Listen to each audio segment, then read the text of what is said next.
Perhaps we need some outside universal threat to make us recognize this common bound. I occasionally think how quickly our differences worldwide would vanish if we were facing an alien threat from outside this world.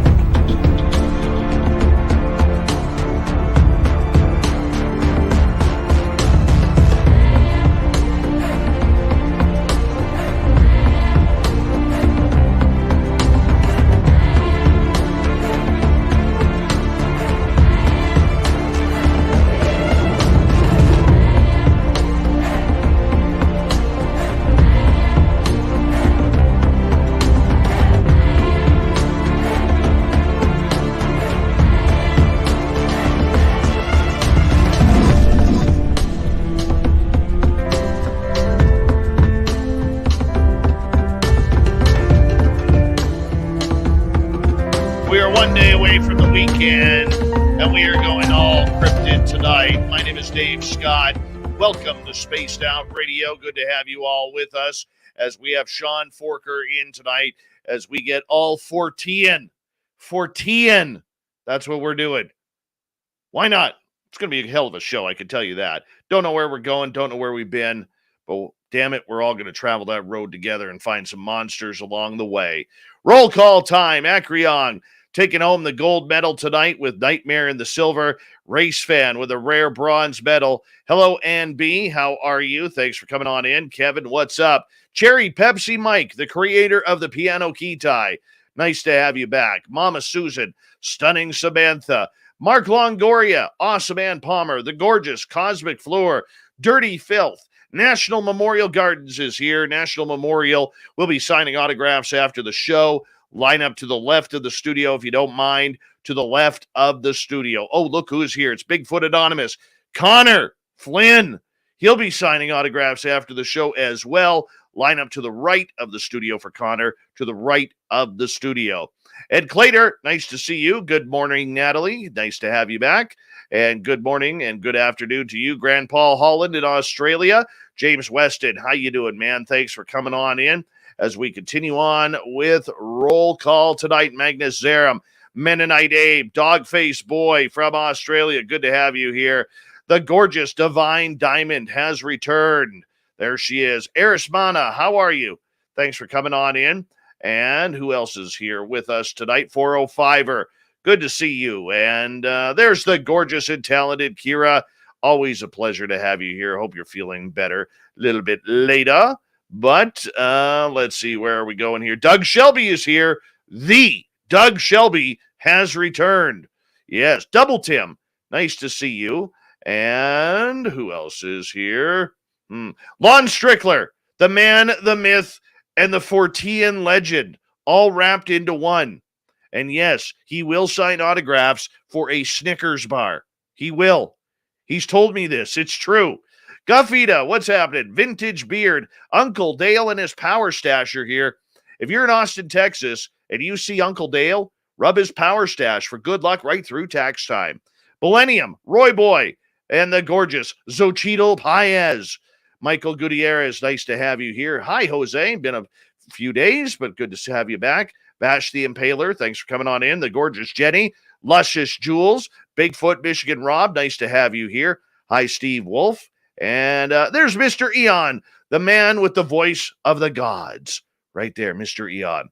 Stu Gerson, nice to have you here. One of our favorite veterans who listens to this show. The Black Dragon is back. We love him around here. Nate Foote, a.k.a. Nate Rudd. He will be in Las Vegas hanging out for the SOR fan party. And yes, he will be signing autographs, but do not make eye contact with Nate. He's not, he doesn't like that. Don't make eye contact, but he will sign autographs. His son, Corey, who will be there as well. Well, you know what? You got to be careful. You probably won't see him because he'll be in his hotel room watching the Hallmark Channel, preparing for, I don't know, summertime or whatever. Summertime love. You can't make this up sometimes. Moving on, as J.G. Hartwell, good to have you here. And the Grandmaster, a.k.a. Gong Show. Nice to see you, my friend. Who else here? Lars Jansson. Very cool Swedish name right there. Lars Jansson. I like it. It should be on the back of an NHL jersey. Let's see. Who else is here? Sean, nice to have you here, my friend. Good to have you back. Peppa H, nice to see you. And the awesome Annie Svensson has returned. Carla, looking gorgeous tonight. There's the stunning Pam McSee. And who else do we got here as we are running out of time? Nicola, gorgeous Amy, Vegas. Oh, she'll be partying with us in Vegas, April 22nd to 24th at the Golden Nugget. The stunning, gorgeous Gloria, there she is. And Pedman, good to have you here, my friend. And who else is here? Let's take a quick look here. My eyes start bugging out when I do this. The stunning Tracy Moore. We're probably going to have to call it right there. Super chats are open in the studio. How you doing? Do me a favor, people. Horns up. Time to rock.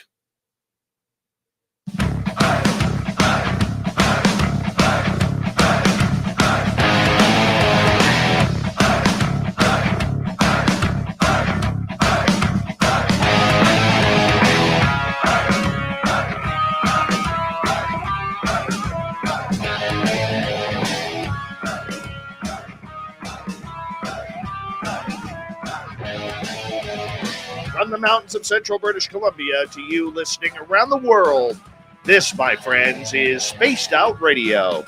I am your host, Dave Scott, sitting in the captain's chair of SOR headquarters. We welcome you to tonight's show on our terrestrial affiliates around North America, digitally on TalkStream Live, Revolution Radio, at KPNL. All of our archives are free. Join us at youtube.com/Spaced Out Radio. Do old Davey the favor, hit that subscribe button. You can follow us on Twitter at Spaced Out Radio, Instagram at Spaced Out Radio Show, and on TikTok at Spaced Out Radio. Our website is spacedoutradio.com. We have a plethora of features for you, including Rockin' Out to Bumblefoot, reading Shirky Poo's Newswire. Check out our swag as well. Tonight's show is brought to you by Chive Charities. Help make the world 10% happier by visiting Chive Charities today. You can find them on our website. Well, we got a great show for you tonight. We're going to go into the forests of Pennsylvania and all around the East Coast. Sean Forker is here talking Bigfoot, Sasquatch, and every cryptid in between. Then, at the top of hour number 3, the SwampDweller is going to join us with another spooky story or two from the swamp. Super Duke from World Bigfoot Radio tells us a cryptid tale. Shirky Poo's got the news as well. Sean Forker is a Fortean investigator with a primary focus on the research of Sasquatch and Bigfoot. Sean became involved in the paranormal at an early age, heavily influenced by his father and grandfather, with such shows such as Unsolved Mysteries, In Search of, and Arthur C. Clarke's Mysterious World. At the age of 9, he began heavily reading up on the Bigfoot phenomena and entered into the field at 17. Given his gained experience and judgment, the board of directors for the Alliance of Independent Bigfoot Researchers nominated Sean to serve along with them, where he served for several years, and now he is still running around the forest, looking for Sasquatch, maybe even a little Dogman on the side. Sean Forker, it's good to have you back on Spaced Out Radio, my friend. The last time we talked was a pretty down day, but we're going to pump it up tonight. Oh, yeah, man. Thanks for having me back, Dave. This is great. I want to ask you, I mean, it's been about a month and a half, almost 2 months now since we lost the legendary Butch Witkowski. You know, how has things changed in your life since the loss of Butch? Well, it's a little lonelier. You miss the presence of Butch Witkowski. You got to know the man, and he was a giant. And he just, always stayed in contact with you. You just miss that presence. I miss having somebody to bounce ideas off of. Lately, getting really back into the field, into the Bigfoot work, there are some things we've, really gotten into now that I could really use his opinion on. So I really wish he was still here with us to continue on and do some of this research, you just notice the presence. You miss him. Now, many of our audience would have seen you on our tribute show to Butch Witkowski. We had a large audience for that show. And, but we haven't really ever had you here as a guest. And this was something that I felt we've needed to do for a long time. I've heard your name for so many years now as one of the real credible voices of research on the East Coast. How did you get started in looking for cryptids? In the intro, you learned from your grandpa and your dad in regards to this, but how did you get started?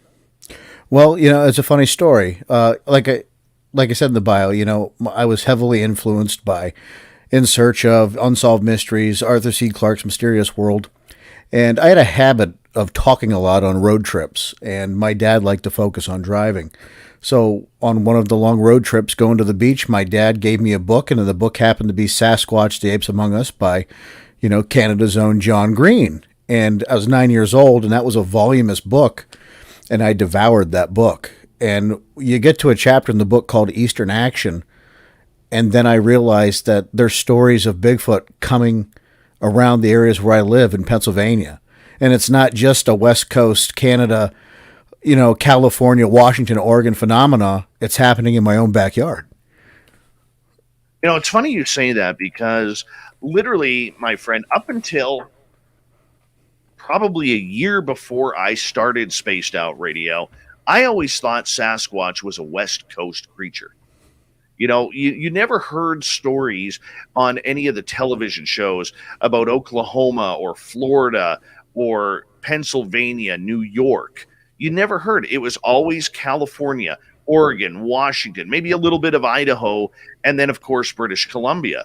I mean, this is a phenomena that I don't think most people understand is really continent-wide. Oh, yeah. From Maine to Florida to California to Washington up into Alaska, right? And not just in the United States, but around the globe, Russia, the Middle East. There are stories of these giant ape-like creatures that roam the forests. And to the point where you said, this was like a Western phenomena, I think it's because the East Coast has a tendency to lean a little more paranormal than a flesh and blood creature as in the West Coast. So if you're producing TV and you're trying to get people bought in, layering it with more and more paranormal phenomena might be a little bit confusing or, less credible to, someone creating TV. Oh, very true. Very true. Sean, I want to ask you, because there's always people who are new listening and they're like, you know what, I'd like to see one of them Bigfoot, or I'd like to, go on one of those adventures looking for Dogman or whatever kind of creatures in the forest. How do you get started in this field if you're a complete rookie? Well, first thing you do is you do a little research. I suggest reading the books. I would start with something like Sasquatch, the Apes Among Us. It's a big book, but it's a good primer. It gives you the history of the topic. And as you start going through that history, you start learning the credible researchers. You start finding out who they are.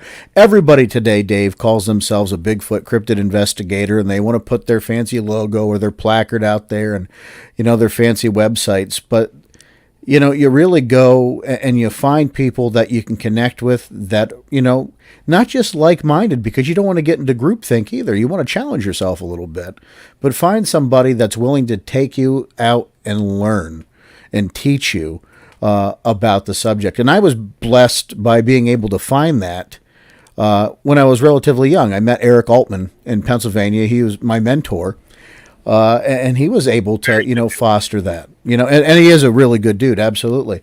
And he was able to help craft me and guide me along the way. And of course, along the way, I've gathered my own information and came up with my own thoughts and theories and tested them out. But, it's always looking for good resources. And I can't stress that enough. You don't have to look to me to be your resource, but there are a lot of great researchers out there. I like to stay in the background and just do the research, Dave. I don't like to get out there and create a fuss and be the guy that goes to every conference. And not that there's anything wrong with that, because this field does need good spokespeople to keep it credible. But there are some really good people out there doing some really good work, and I can connect people with those. So if they want to know somebody, find me. I'll get you with somebody who knows what they're doing where you live. What's funny is I got a funny Eric Altman story. When Butch Witkowski had his heart attack, I had Eric fill in a couple of times on strange days. And the second show he did with us, there was some troll in my chat room who was just beating him up, And I finally had enough and got rid of the troll. And he was so humble. He's like, maybe I shouldn't come back if there's people in your chat room who aren't liking me. And I said, you know what, Eric? I said, we produced one hell of a good radio show. We've done it a couple of times. And I said, anytime you want to come on this show, I'm the one who makes the choice, not the audience. And you can come back on. But just humble as can be, you're very lucky to learn from somebody of that stature, Sean. Oh yeah, incredibly, and that's why I use the term blessed, because there's no other term for it. I don't know if I came along into the field at a good time, but I was fortunate. Not just Eric, other investigators, some researchers that don't get a lot of the main public attention. Brian and Terry Seach are good people.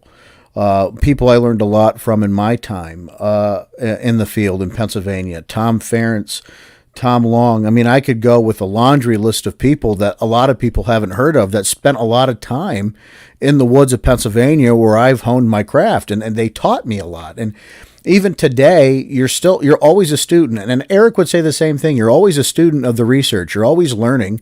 And as you go through this, your own opinions on certain facets of the subject will change. And that's completely okay, because so far nobody's proven anything in this mystery. I mean, we all think, that the Patterson-Gimlin film may be the best piece of evidence, or the Freeman film, or people have that one thing they latch onto. But there's a reality here. It's not scientifically proven yet. I got to ask you, if you had the smoking gun film, the Patterson-Gimlin, better camera quality, 2022 camera quality and technology, would you release it publicly? No, absolutely not. I don't think video would satisfy anybody. I think, and CGI is good, but let me tell you, it's still not that great where I think you could pull the wool over everybody. I mean, getting into the world of deep fakes and what have you, it's getting better, but it's still not to that point where I think you could replicate something like a Bigfoot that would be, so lifelike it could fool people. But I wouldn't want the hassle of trying to validate and justify what I filmed. I wouldn't want to have to go through. I mean, look what we do to Bigfoot witnesses. They come out and they share their sightings, and if they don't fit a certain criteria of what you're looking for, those folks get crucified. Imagine having video and wanting to do that. I'd show it to my friends. I'd keep it, but I don't think I'd release it publicly. See, I agree with you. I would never ever release it if I got it. And a lot of people are offended. Like, Dave, why would you not release it if you had the smoking gun? Well, I can tell you, I look at what happened to Bob Gimlin and Roger Patterson, where their families have been tortured for half a century. Their grandchildren, who have nothing to do with it, tortured for their grandfather seeing a Bigfoot. I mean, I could never imagine what that would be like, and I don't ever want to. No, a lot of risk involved with, putting it out there. And like you said, your families, you don't want to, ever, put anybody at risk. And sometimes there are people that are very, unhinged on these topics, and they will go to great lengths to, make your life miserable. Back in the day, there was a man named John Eric Beckyard. And if he did not agree with you, and he's passed away, and I don't feel bad about that because he was a miserable person, he would torture you. He would call you at all hours of the day. He would call your work. He would do whatever he could to just drive you up the wall because he could, and he had nothing better to do. And if you didn't agree with his philosophies and his thought, and you had a big mouth like I do sometimes, he targeted you. And he, if a lot of people that have been in this field a long time, Dave, you ask him about John Eric Beckyard, and I'm sure you'd get a very similar story from a lot of people. He was not known to be very tactful or considerate to fellow researchers. And when you say unhinged, he was an unhinged person, and they exist in this field. That brings up a very good point. Why do people, whether it's Sasquatch, Dogman, UFOs, aliens, ghosts, why do people get so upset and pissed off in this field, Sean? I mean, it is incredible. I know people who have had death threats because of their research. I know people who have been harassed, who have had horrid accusations made about them. I mean, it's really the underbelly of the entire phenomena. 99% of the people are not like that, but there are some real sickos out there who are causing a lot of havoc within these wonderful communities. Why do you think this is going on? Well, I think there's an element of fanaticism in these. They get so militant in what they believe, and they can't see anything through their own, delusion or their own vision, that anything that challenges that and has a credible threat to them, is exactly that, a credible threat. And, people react differently to those things. Some people have a violent reaction and tendency, and like I said, they become fanatical about what they believe, and they will fight tooth and nail for it. And the reality is, there's nothing in any of these fields, in my opinion, that's worth that kind of attention and energy. There's really not. This, for me, and I understand for some people this is an occupation, this research for me is still fun. I have a real job. My life's not dedicated. I don't earn my living from this. My life's dedicated to many other things. So to me, this is just a hobby. I don't think I could ever dedicate myself to something like that where I'm ready to create havoc or ruin somebody else's life. But there are people out there who do. Maybe they need to take a break and pick up bowling or something else. But, I wish I had a reason for it besides just blatant fanaticism. Yeah, and I can see that and I can appreciate that. But I mean, when you don't even know what the creature is, all we know is what we've seen. We have no body. We have no real true DNA. I mean, sure, there's specks of DNA out there, hair samples, little particles from footprints or scat or whatever. But we have no femurs or elbows or arms or torsos or rib cages, eyeballs, skull. We got none of it. None. And the fact that we can't find any is baffling to me, first and foremost, but it also opens up the door to a lot of other possibilities, and this is where I get into my famous line of saying, how much science is there when we're more so conducting opinion in the field, and we see guys going out there, this is a monkey, this is a great ape, this is Gigantopithecus, this is Wally the walrus, Woody Woodpecker, Chilly Willy the penguin, whatever cartoon you want to get to. I mean, but that's the field. Yeah. And there's a lot of truth in what you speak there. And it's one of the problems I've had with a long time. We spend so much, and don't get me wrong, I'm a flesh and blood guy, right? That's what I believe. That doesn't mean I'm right. I'm the first one to admit that I could be wrong. We could wake up tomorrow, somebody could discover that these creatures have properties that other animals don't have, or, they might be something completely different. And if I was wrong, I'm okay with that. And I think when you start getting into the mindset where you have these, you have people trying to come up with a, taxonomy and scientific name for these creatures. Like, well, let's prove they exist first before we start wanting to name the things. Like, there's so much we don't understand. We have no bones, Dave, like you said. We have no, real proof, real evidence to prove it exists besides some plaster casts, some hair that we can't identify.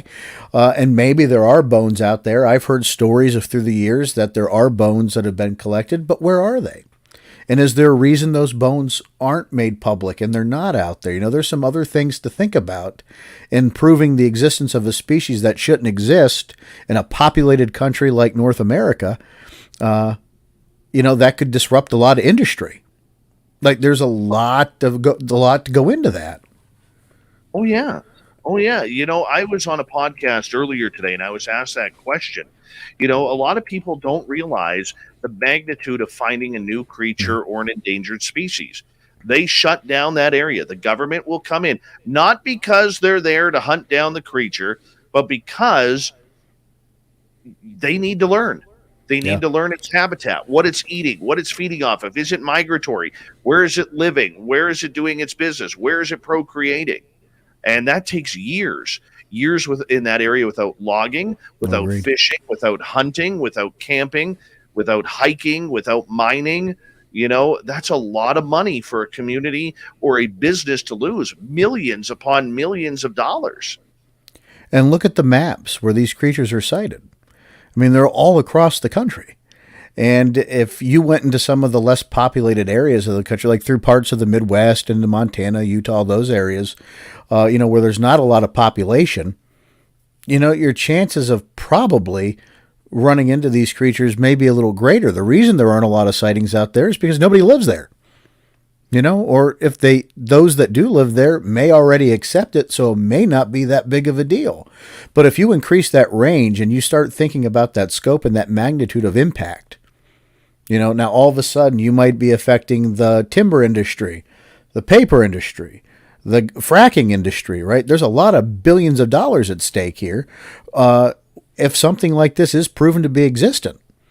And that is very disruptive to an economy, and not to say anything about any kind of religious or scientific implications, how does that change the, paradigm? For years, we have been told we are the intelligent, dominant species on this planet, and something like this may not be as intelligent, sure, by brute force, could tear us apart with no problem. Sean Forker is our guest tonight on Spaced Out Radio. We got 3 minutes, Sean, before we got to go to break at the bottom of the hour. For you, as you search for this creature, you say you're a flesh and blood guy, but you're open to all options because the truth is still out there. What are you looking for? How do you go about setting your scope on what you're searching for?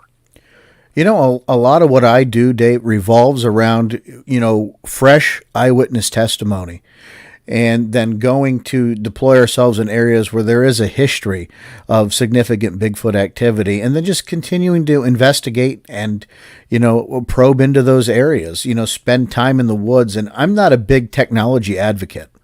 I don't think technology helps you in the search for this entity, this creature. I think that the human senses are far more reliable than the technology. Yeah, we could take a picture, but what does that mean in the end? Nothing really.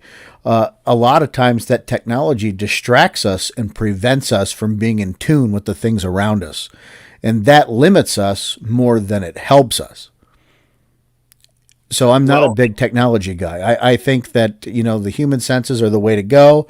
And, you just collect what you can and notate everything. Well, you know what? Let's see how it goes, as we move on here, because I think the open-mindedness is where we need to be. We don't need any more closed-door research. And in the end, I don't think a lot of the researchers out there understand how much that actually harms the ability to focus on a true investigation. No, I agree with you 100%. The open mind and not closing yourself off to new ideas is incredibly helpful. And I think because of that, we are starting to find some new things in this research. What do we need to find? Do we need a body? I think that's the only thing that would satisfy science and skeptics is a body. At the end of the day, how we get it, that's maybe the larger, conundrum.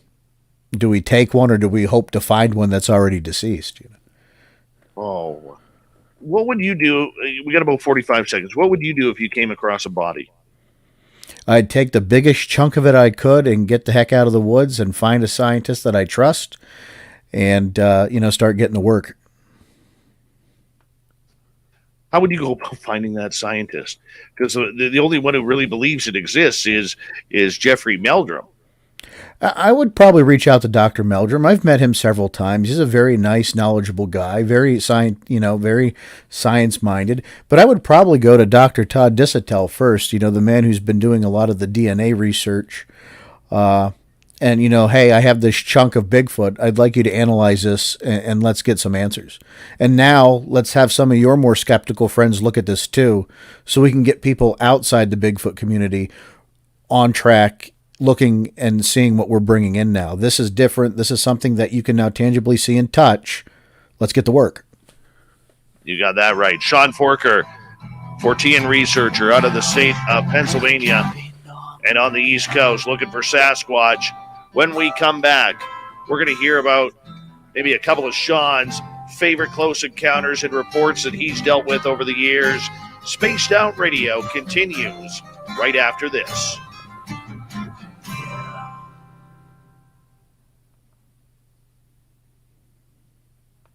All right, we're clear. I'm just going to run upstairs. I'll be right back, okay?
Sorry about that, Sean.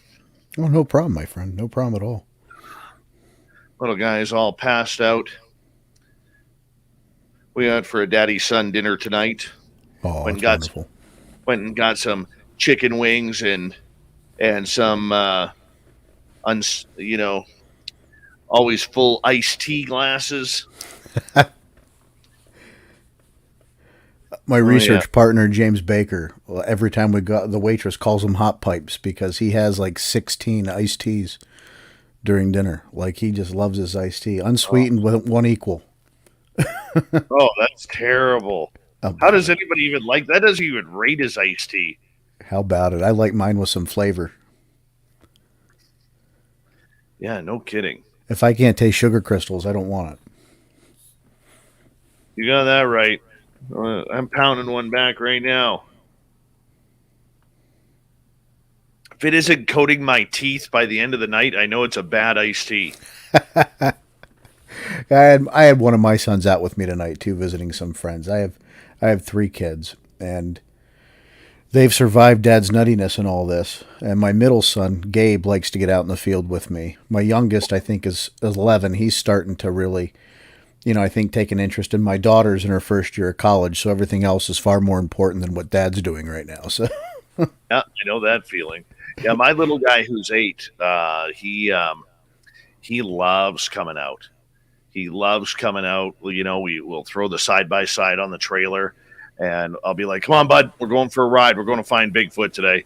And he's just like right in there, like a dirty sock being thrown into the laundry hamper. He's just like pumped right up. Let's do this thing, man. And that's why I can't wait for the snow to melt. So that way we could get back out there and get some normalcy back. How about it? It's good bonding time too. I always enjoyed my time out in the woods with my dad and everybody. We had a Father's Day picnic every year where we would have it out in a state park, and one of the features of the picnic was hikes, and I used to love that time. I still love being in the woods. If I didn't have to work for a living, I'd be spending my time in the woods as much as possible. Oh, dude, you called the shot right there. You called the shot right there. Being in Pennsylvania, I'm just surrounded by woods just about everywhere. And I live in central Pennsylvania. People think Pennsylvania, they think Philadelphia or Pittsburgh. I'm in that vast everywhere else in between, that's non-populated with trees, and I just love it. That's awesome. That's awesome. That's what I love about where I live, man. Like in 5 minutes, I could be out in dense forest. Yeah. It's great. Yeah, same here. All right, I love it. we got 20 seconds here. Thank you to Cherry Pepsi Mike for kicking off the Super Chat tonight. The Super Chat is a wonderful way to support what we do on this show on a nightly basis, so thank you so much. And we're going to continue on here right now. Get your horns up. Let's rock.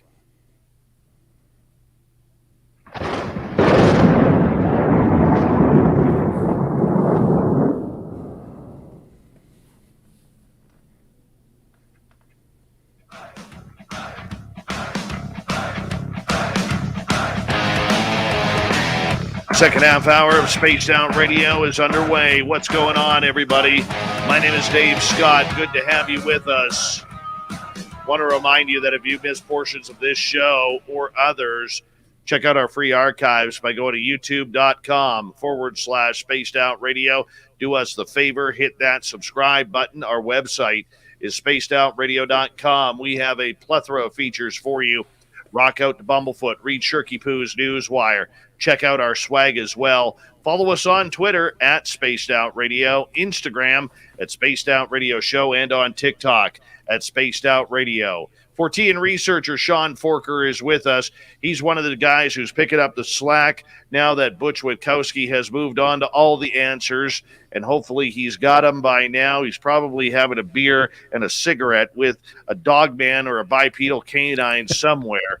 And Sean, I'm pretty sure you would agree with that. Absolutely. And a kielbasa. Oh, yeah. Oh, yeah. Hey, he's Polish, I'm Ukrainian. That's why we got along so well. So I want to ask you, Sean, out of all the years that you've been doing this, you must have a couple of stories that have really stuck with you that you could share with us. Oh, absolutely. 2012 was a really busy year for me in terms of Bigfoot research. And I say 2012 because I had my own encounter in 2012, but the area I had my own encounter had activity prior to that, which is why it's important that we talk about those before we ever get into mine. Clearfield County, Pennsylvania is a very active part of PA. A lot of times you think of Pennsylvania and you think cryptozoology, you think the Chestnut Ridge. There's a lot more to Pennsylvania than just the Ridge. The Ridge gets a lot of popularity because of its, all the stories and history and legend that comes from that area. Clearfield County has had hundreds of Bigfoot sightings over the years, which is why I had picked that as a target area in 2010, 2011 to, really focus and investigate. New Year's Eve, 2012, a husband and wife driving home have your typical roadside crossing, and they notate a white coloration on the bottom of the feet of this creature. Creature jumps the guardrail, disappears. Hour later, driving down the same highway, Route 322, another couple see a creature run across the road.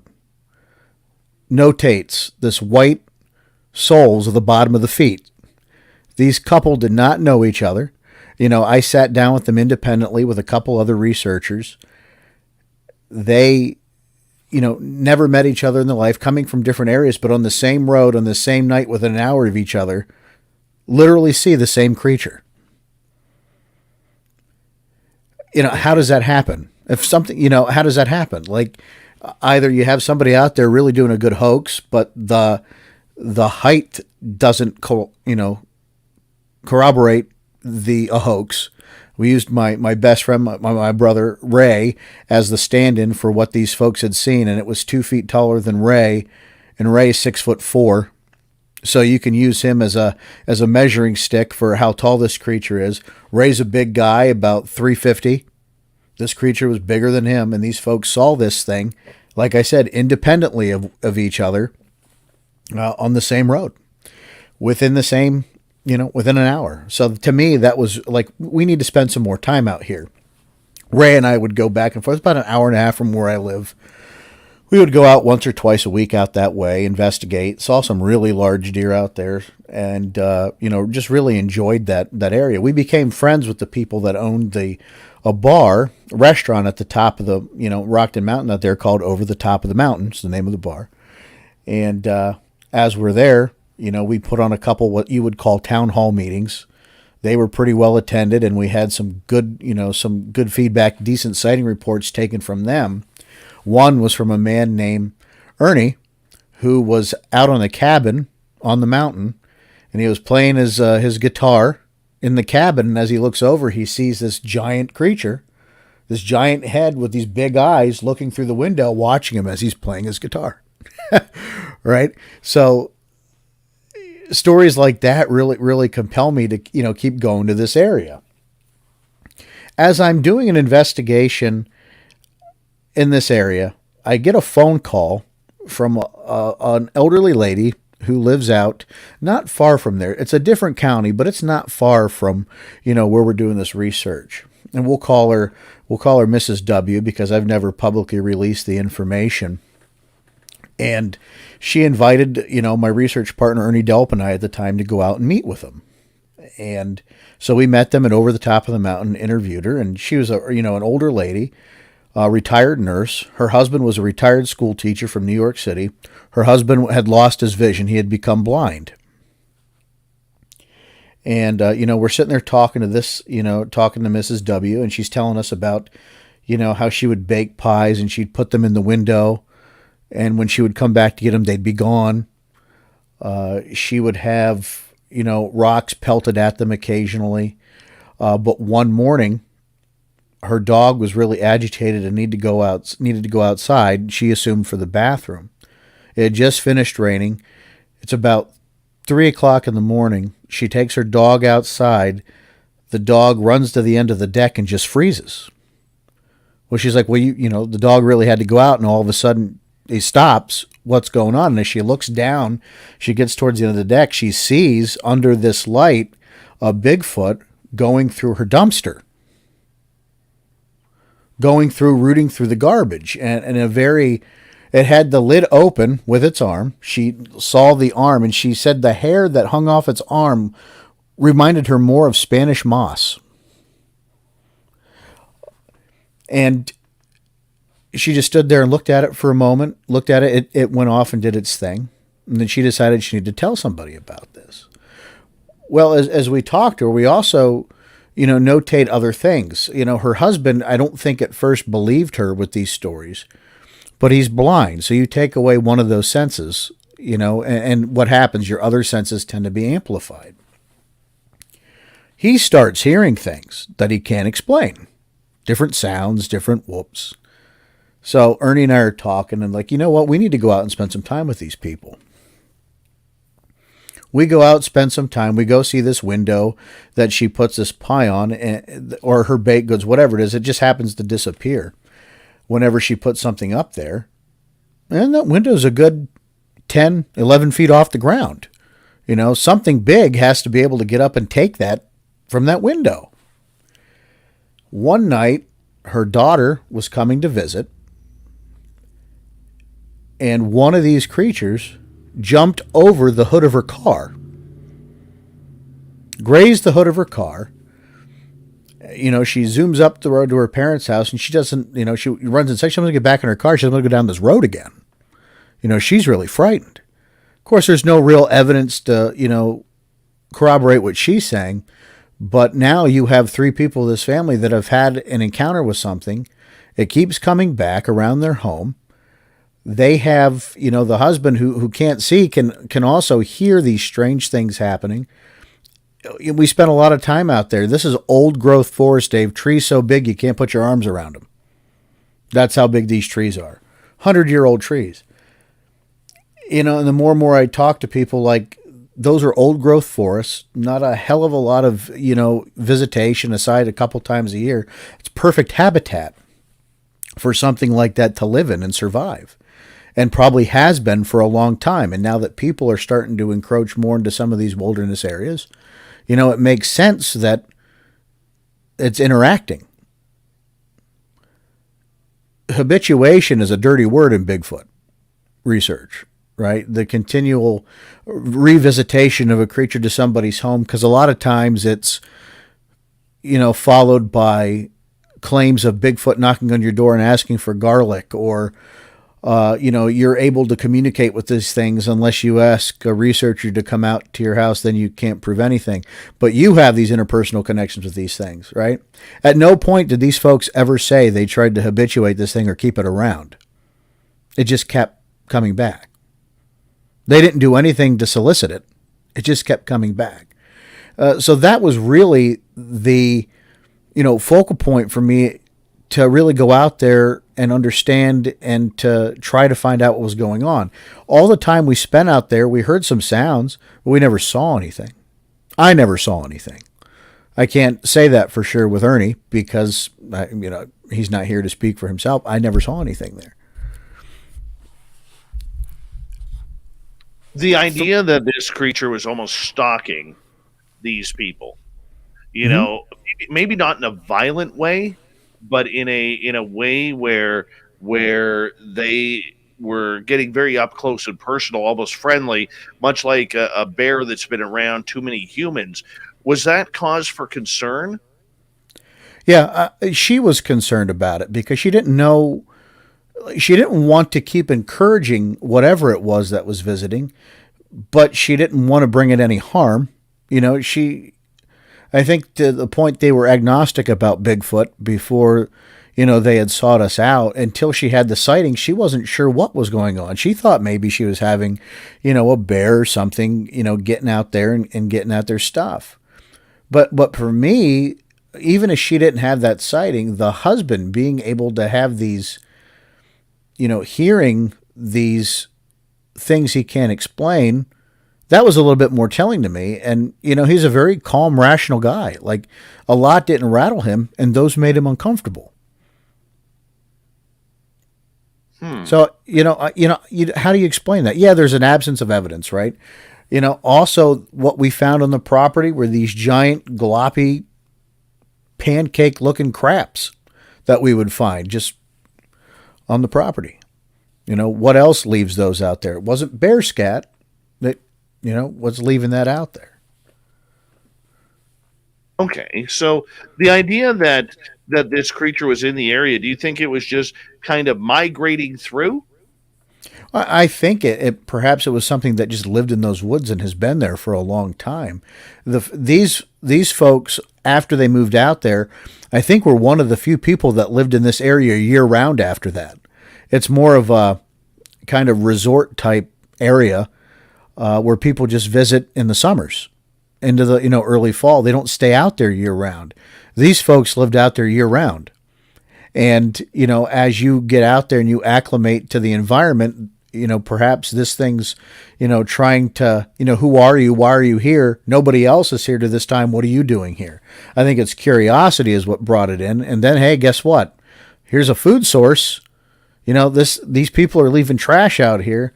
Butch always used to say, Bigfoot's got to have trash. It's got to do something with all this stuff. You find these things in strange places. Like it's got to, when you leave this stuff out, you're creating, even for bears, you're just creating a situation where you're just asking for something wild to come back. Think about that, Dave. Your whole life is predicated on the fact that you have access to food and shelter. Well, the shelter can be there in many places we may not see, but food may be a little scarce. And if you can get a meal and not expand the energy to get it, why would you not take that opportunity? And that's something that I think Bigfoot could potentially do that other large animals do to save and conserve energy. And you're providing them with an all-you-can-eat buffet. Well, and that's almost the same attitude as a bear has. Yeah, absolutely. Bears are very lazy hunters.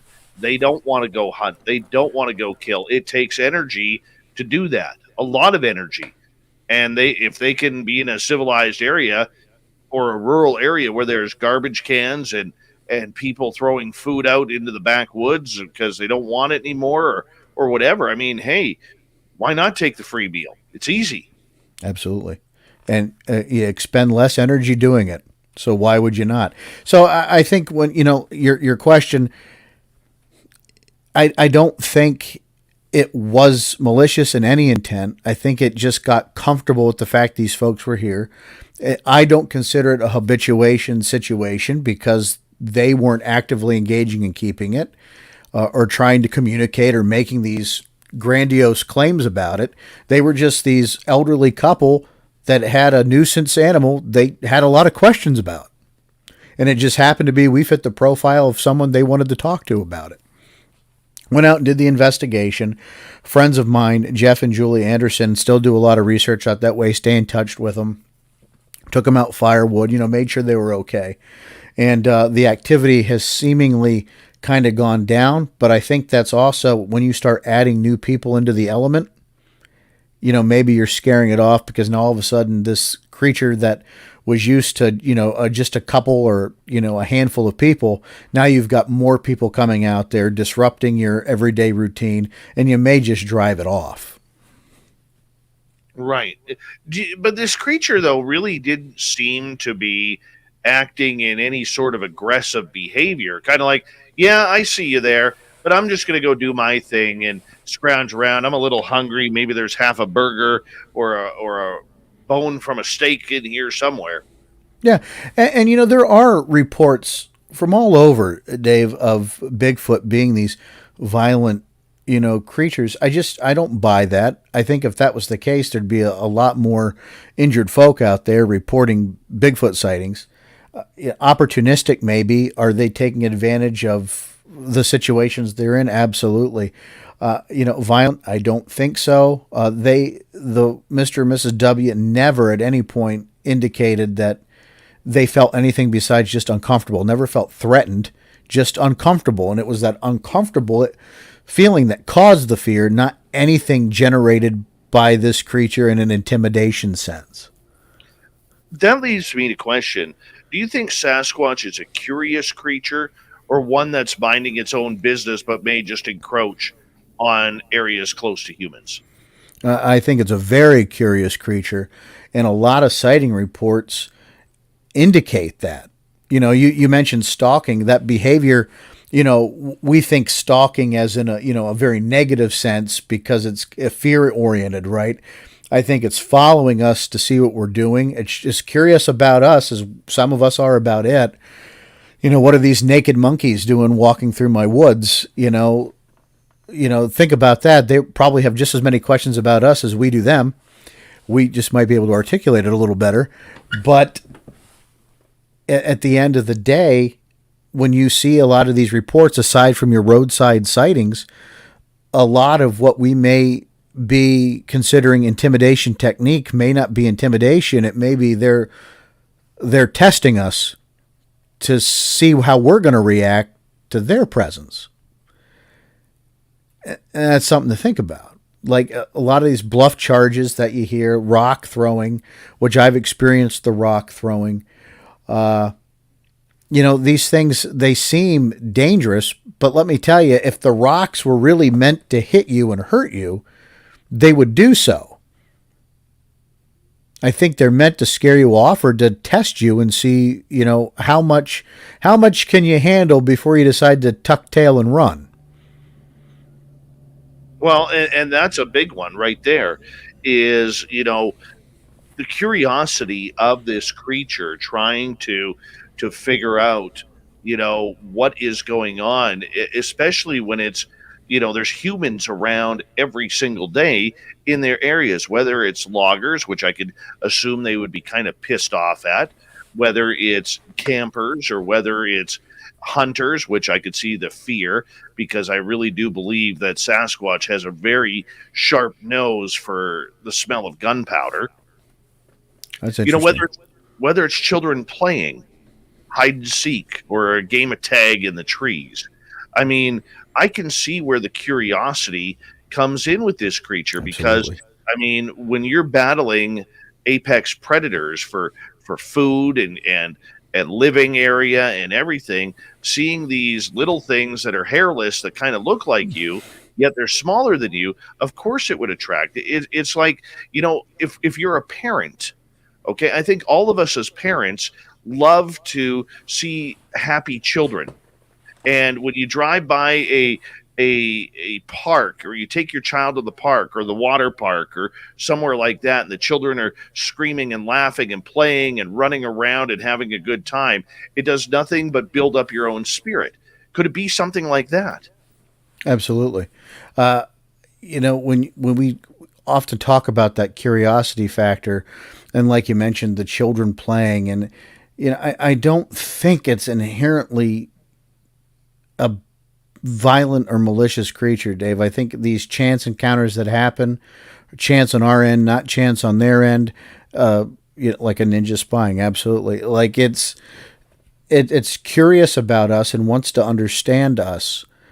Now, there are times where perhaps we push too far and go into places we're just not supposed to go.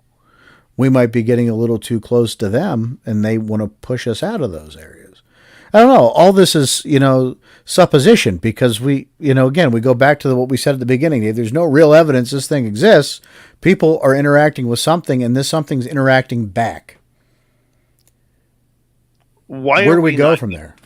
But why are we not getting better communication with this thing then? Well, maybe we just haven't figured out really how to communicate with it.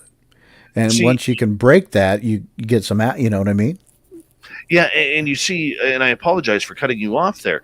I think it has to do with trust. I have heard stories from about 2 hours south of me at Wells Grays National Park, where annually there was a family there that would go camping the same week in the same spot, and they allegedly had a relationship, and every year at that time met a Sasquatch there. They would bring the Sasquatch peanut butter and jam sandwiches. It's not like they would sit down for a coffee and say, "Hey, how you doing?" It was all part of their own research. And apparently they did this for like 20, 30 years, that this was going on with this exact same creature. I'm not sure if they ever saw other creatures, but you hear other stories of people who are interacting very cordially with this creature. Maybe it's farmers, or maybe it's just people out in the wilderness who go hiking the same part of the same area each time. I think once you get comfortable with the creature gets comfortable with you, how you smell, the vehicle, the sound of the vehicle you drive. If you honk twice each time before you come in to try and scare off animals, or you leave a gifting package, like whether it's tobacco or fruit or whatever. I think this is a creature of pattern in order to communicate with it. Yeah, I mean, there's a merit there. You talk about the folks that, 20 to 30 years. Sorry, I had a hiccup there. People very skeptical would say, why is there no proof? The fact of the matter is, putting yourself in the position of the experiencers, the people that are having these encounters for 20, 30 years, maybe they don't want to do anything besides tell someone the story. Maybe they're not trying to prove anything. Maybe they're just trying to get someone to understand that they are having these encounters. Like, the more and more I'm in this, the more and more I try to understand why people don't report more. And the fact of the matter is, Bigfoot investigators are 9 times out of 10 inherently mean.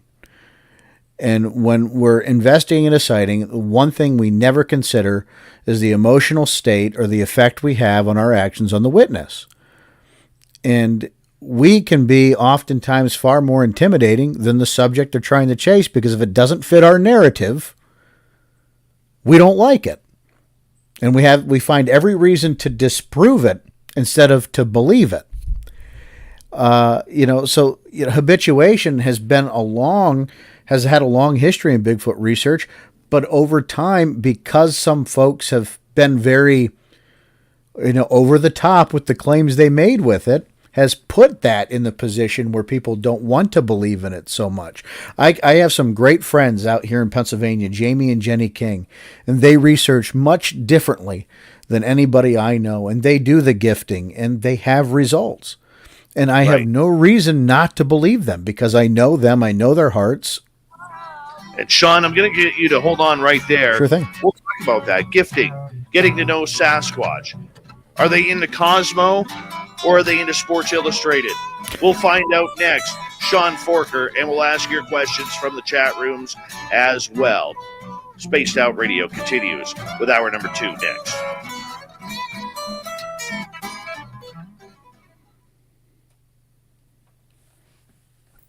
That last half hour ended. It caught up on me.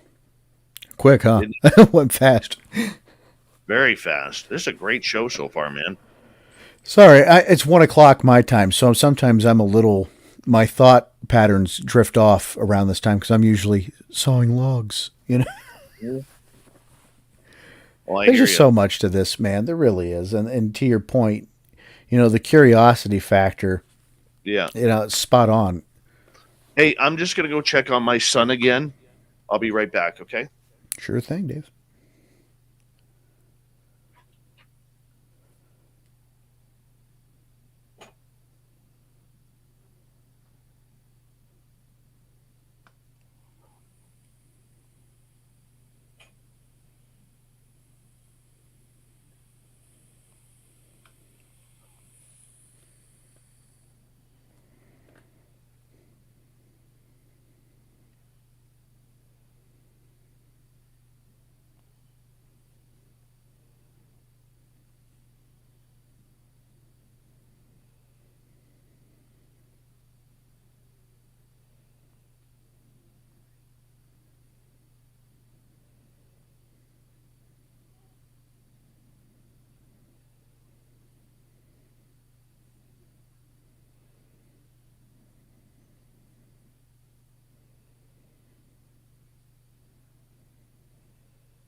Sorry about that. My dog decided he had to go outside for Little dog time That's no problemo, as my well. friend.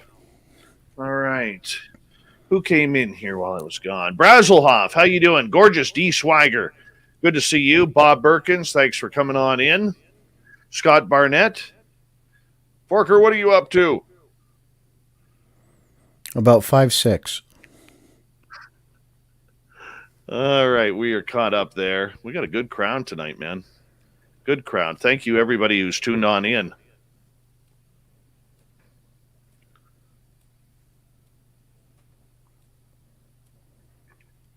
Gorgeous Lucy Bell is returning to us right there. TMI, thank you for coming on in. Yes, TMI, it is a swap of shows on Monday. The gorgeous Sonia's News. Diesel Girl, welcome, you lovely Fraser Valleyite.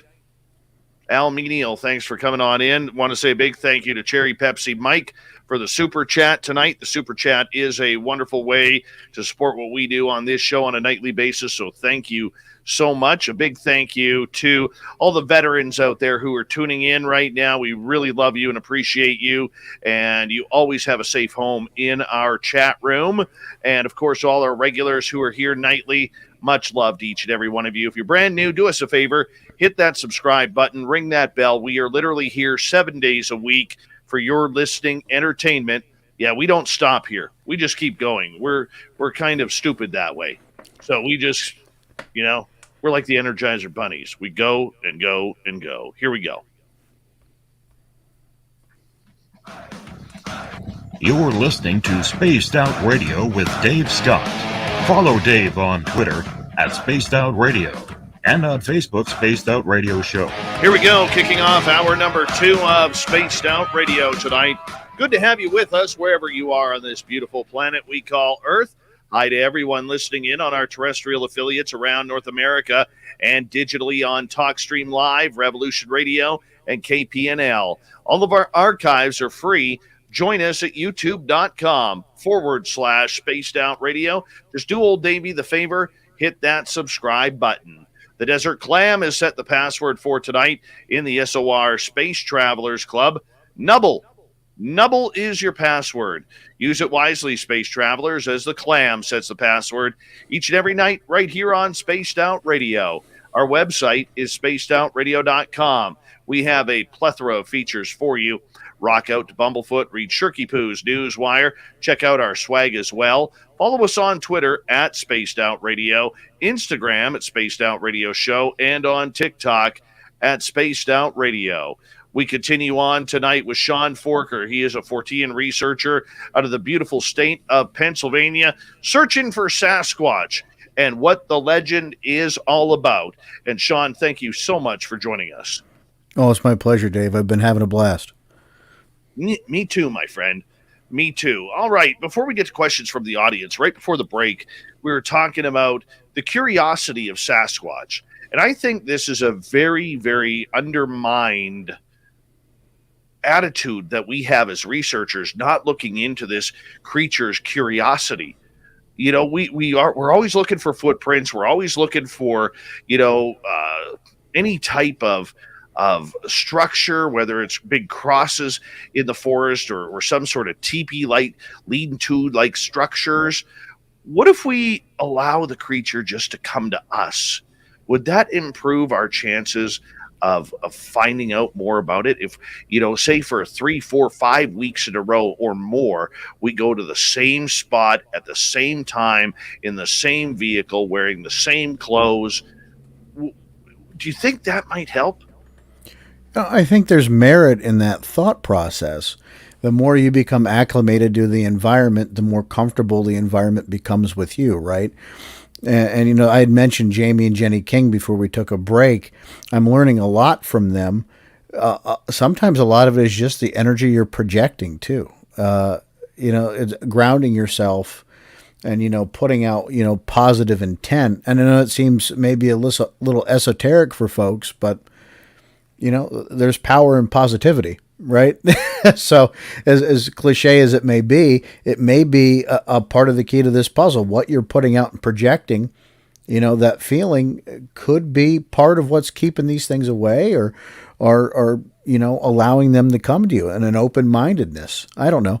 There's so many questions. I spent so much time as a flesh and blood researcher, Dave, that the new ideas that come to me, am I skeptical? Absolutely. But do I throw the baby out with the bathwater? No. I think they need to be explored, and we need to be curious about it. We could use that word ad nauseum tonight. Curious, right? Curiosity. And I think we have to keep that spirit alive, even with gifting. I've heard from so many folks that they've left these gifts for these creatures, and they've been left something in return. Has it happened to me? No, but I also haven't been out there doing it. One of the things that I'm very pro gifting site. I just think it's a very natural and curious thing to do, but I am very anti gifting food. I think there's a real danger. A lot of people are gifting food, whether it's juice boxes or apples or bananas or potato chips or whatever it may be. And the problem that I have with that is, once you start allowing a wild creature to have a natural food source, once you stop, that creature becomes a hell of a lot more aggressive. It expects, it demands the food that you are leaving for them, because you become part of its food source, part of its diet. And I'm assuming that you would think the same way regarding gifting sites, or do you believe in using them at all? I think, you make a really good point, and it's not something I had considered until you just said it about with the food. Also look at, they have a very natural diet, unless they are subsiding on our trash, right? They have a very natural diet of what's ever around them and what they can eat. As we start introducing things from our diet into them, a lot of processed foods could really be messing with them. There are some additives that we put in food that could be very dangerous to them. You can't always feed your dogs, what you eat. So we could be causing more harm than we actually realize. And I know that may be a stretch for some folks out there, and that's okay, but it's a possibility you got to think about. In that gifting of food, we could be causing more harm than we could good. I do think there is some merit in gifting. I think we just have to spend a little bit more time detailing the situation. Are we collecting data and cataloging it over a period of time, so we could kind of build a case, build a study that says, hey, for X amount of time, I have left this has been left back to me in return. It couldn't be from somebody else. We have to eliminate some things, right? Could it be another person? Could it, and through that process of elimination and study, you could come up with some really interesting results. So I think it's an idea that has a lot of merit, and something more people should probably explore. Let's get to a question from Sovereign here, who would like to know, who are the known Sasquatch researchers of the 2005 era? This was 10 years before I caught the Sasquatch bug in 2015. Well, some of the names that you hear now were very prevalent back then, too. Cliff Barrickman, James Fay, Bobo, Matt Moneymaker was around back then. Bart Catino is a guy who, if you're a Bigfoot researcher, you know who he is. If you're outside the realm of Bigfoot, you may not know who he is. John Pickering is another guy. Rick Knoll. Bob Chance from Maryland. Eric Altman in Pennsylvania. Daniel Perez, who wrote the Bigfoot Times newsletter that's been out forever. In 2005, you still had John Green around. Peter Burns still around. Two of the forcemen. Bob Gimlin was just coming back into the scene in that time, because Bob Gimlin had stepped away for a long time. His life became very difficult with the Patterson-Gimlin film, so he stepped away and didn't get involved until later on. Tom Yamarone, the list could go on and on, Dave. There are a lot of individuals out there in 2005. Even I started popping up onto the scene at that point. Not that I'm tooting my own horn, but in 2005, I was getting out there and, really rubbing elbows and getting to know these folks and raising a little hell. Well, it had to be a fun time. How do you raise hell in the forest? No, I'm just teasing. I got to ask you, let's get into the technological side of everything here, okay? Because the highlight over the last couple of years with Sasquatch investigation is, we got to get drones in the sky. We got to get drones up there. We can see more territory. We could maybe find their caves, find some sort of ID, maybe catch one of these creatures walking in a direction. I mean, technology really does not have a real grasp on the cryptid research of things. I mean, look how many trail cameras are out there. There are literally hundreds of thousands, if not millions, of trail cams right now set up around North America in Sasquatch areas, and we do not have a thing on these. Nothing. Or do we? And we just don't know. I was talking to Cliff Barrickman about this a year ago at dinner.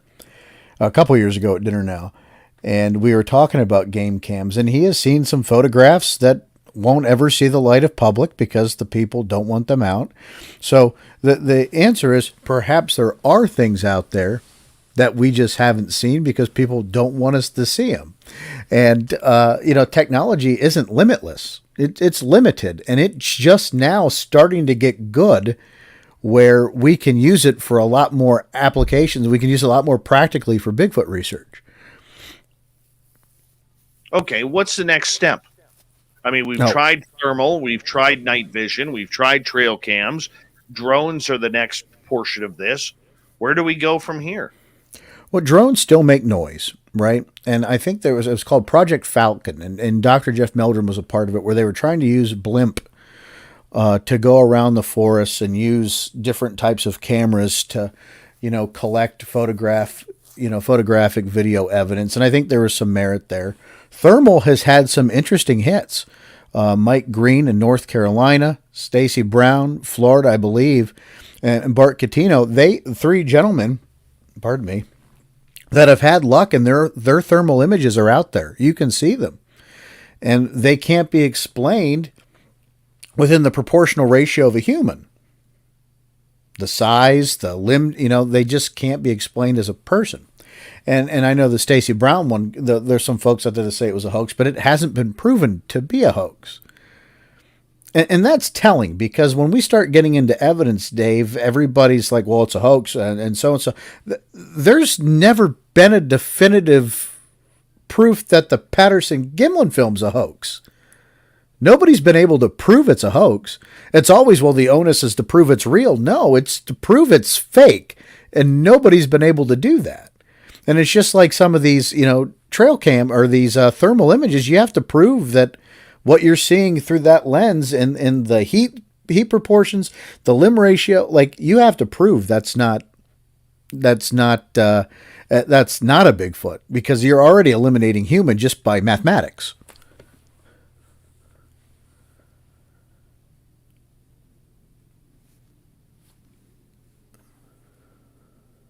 That brings up another. Sorry about that. That brings up another issue regarding this issue of whether or not we really want to solve the mystery. Okay, because once you solve it, people move on. People enjoy doing this, Sean.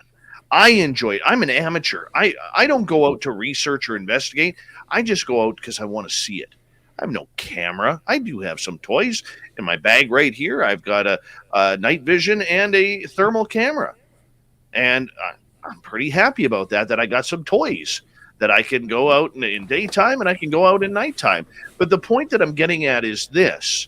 If we're going to call everything a hoax, which seems to be the trend over the last 5-10 years, especially with the advent of social media now in the Bigfoot world, or even in the supernatural phenomena world.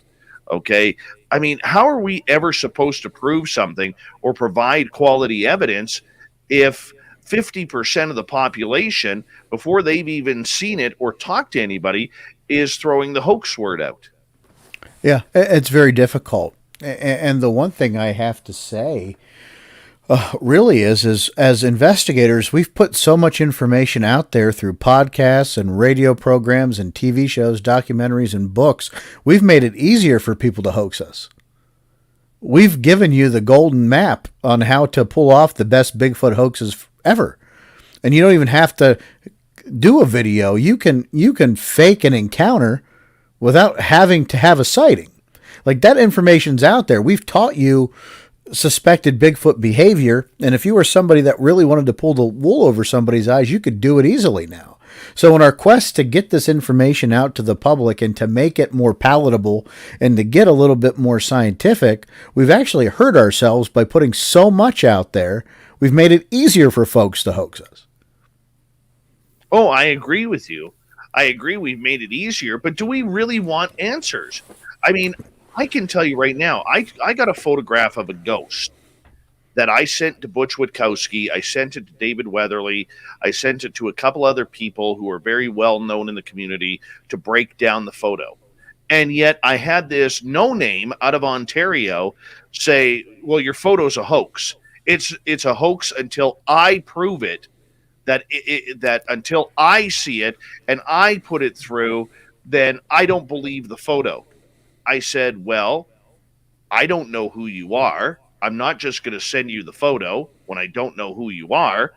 And I am going to trust the people who have been doing this and have been at the top of their game for the last couple of decades. And some people you just can't get through, because if it isn't them or happening to them, it doesn't exist or it isn't real. How do we get around that? Well, and the thing is, my first retort to that person would be, well, who the hell are you? And I point this out to people all the time. You know, Dr. Meldrum was wrong once before. He was adamant the Snowwalker footage was real, and it wasn't. So even the best of us can be fooled a time or two. None of us are infallible. And sometimes our passion for this leads us into places that, where we make some poor judgment. And as for it being solved, Dave, once we solve the Bigfoot mystery, guys like me are out. The professional scientists roll in, and we ain't allowed to go out and do this Bigfoot anymore because we're not needed. You know, the guys that were once laughed at, well, thanks for getting us there, but you're no longer required. We're going to bring in the professionals now. And so there is some inherent danger of proving this exists because, and then to say the fact, Dave, that the mystery and the fun of it is gone. You start opening up a whole nother world of science, where you're going from discovery science to, zoological science, right? Now you're getting into the nitty gritty. You're getting into sociology of the creature. You're getting into biology of the creature.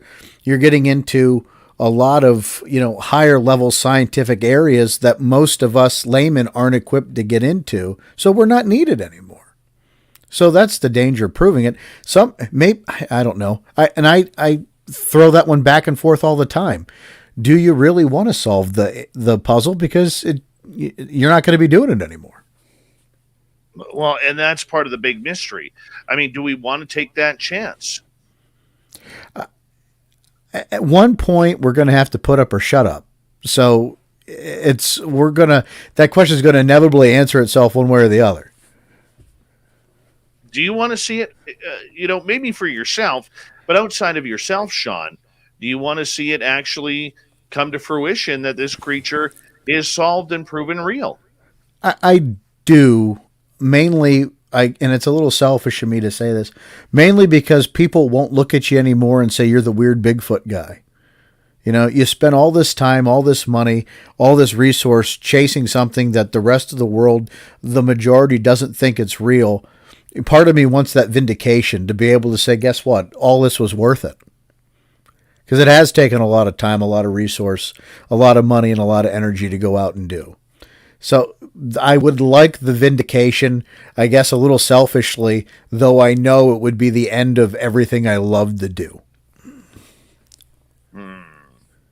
Wow, very interesting. Very interesting. And you're willing to give that up? If it proves it once and for all, what choice do you have? What choice do you have? Okay, so that opens up, as we got about 5 minutes left before we got to go to break at the bottom of the hour. What, in your opinion, does happen once or if this creature is proven to be real? Well, again, you go into, there's some big questions that have to be answered. How intelligent is it? How manlike is it? Does it fit within the religious narrative of the world we live in where they can justify its existence? How does it affect industry? You're going to have a lot of experts coming in, a lot of top build scientists coming in to take a look and getting into these areas. You're going to have a lot of money funneling into it. Something you got to remember, this community is very, in terms of funding at a massive level or a large level, is very resource poor. So you're going to have a lot more resource available to start tackling this. And then again, like I said, you start going into those different levels of past discovery science into zoological science,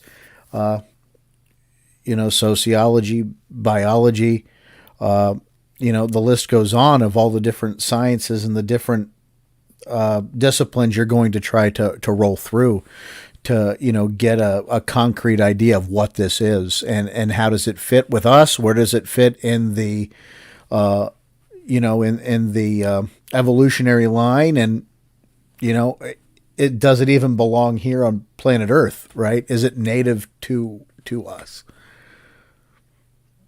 Do you think it is?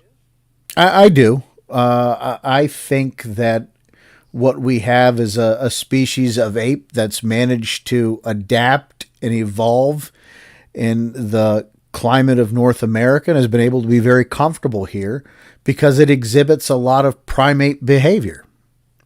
However, I could be wrong. Sometimes, Dave, you're out following these footprints and they just disappear. How do you explain that? Where does it go? Why do footprints just end? Why do people see these things sometimes carrying orbs of energy?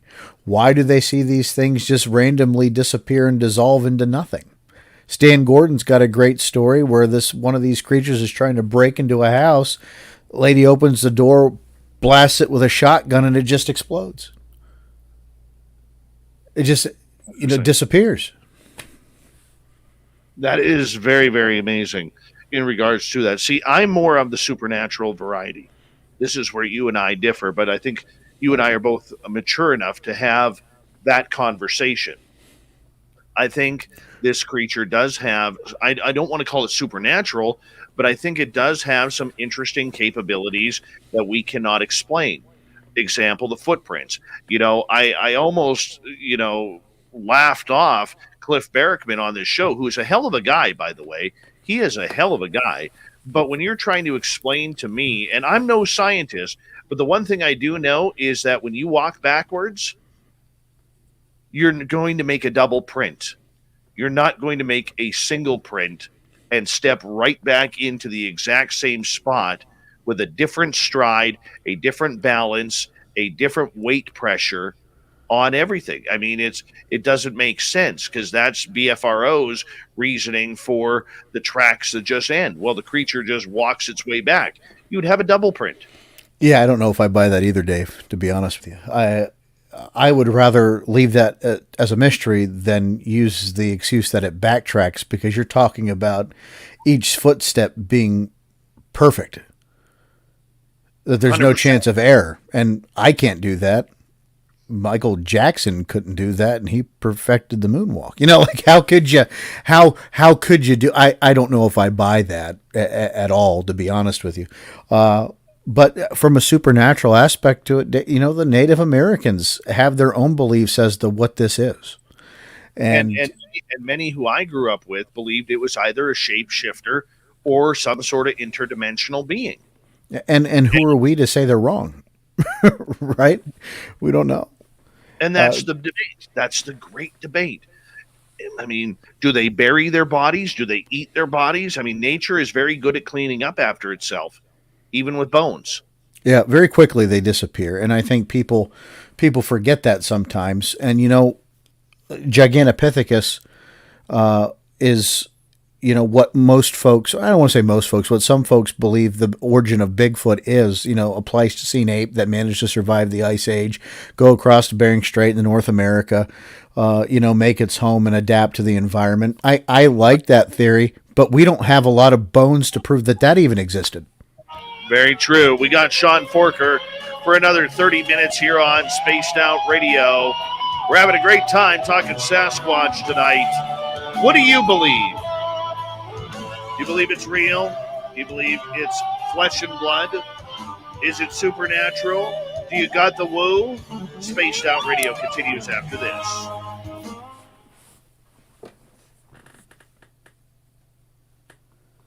All right, we're clear. Put the woo in Wookiee. Mm-hmm.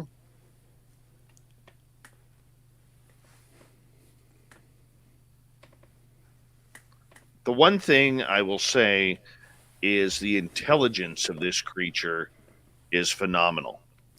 Underrated. It really is. And I had an encounter too, and we, if we have time, might want to go into that because Let's talk about that when we come back. Yeah, because I think when you talk about intelligence, I think, it fits into that, thought process you have because these things.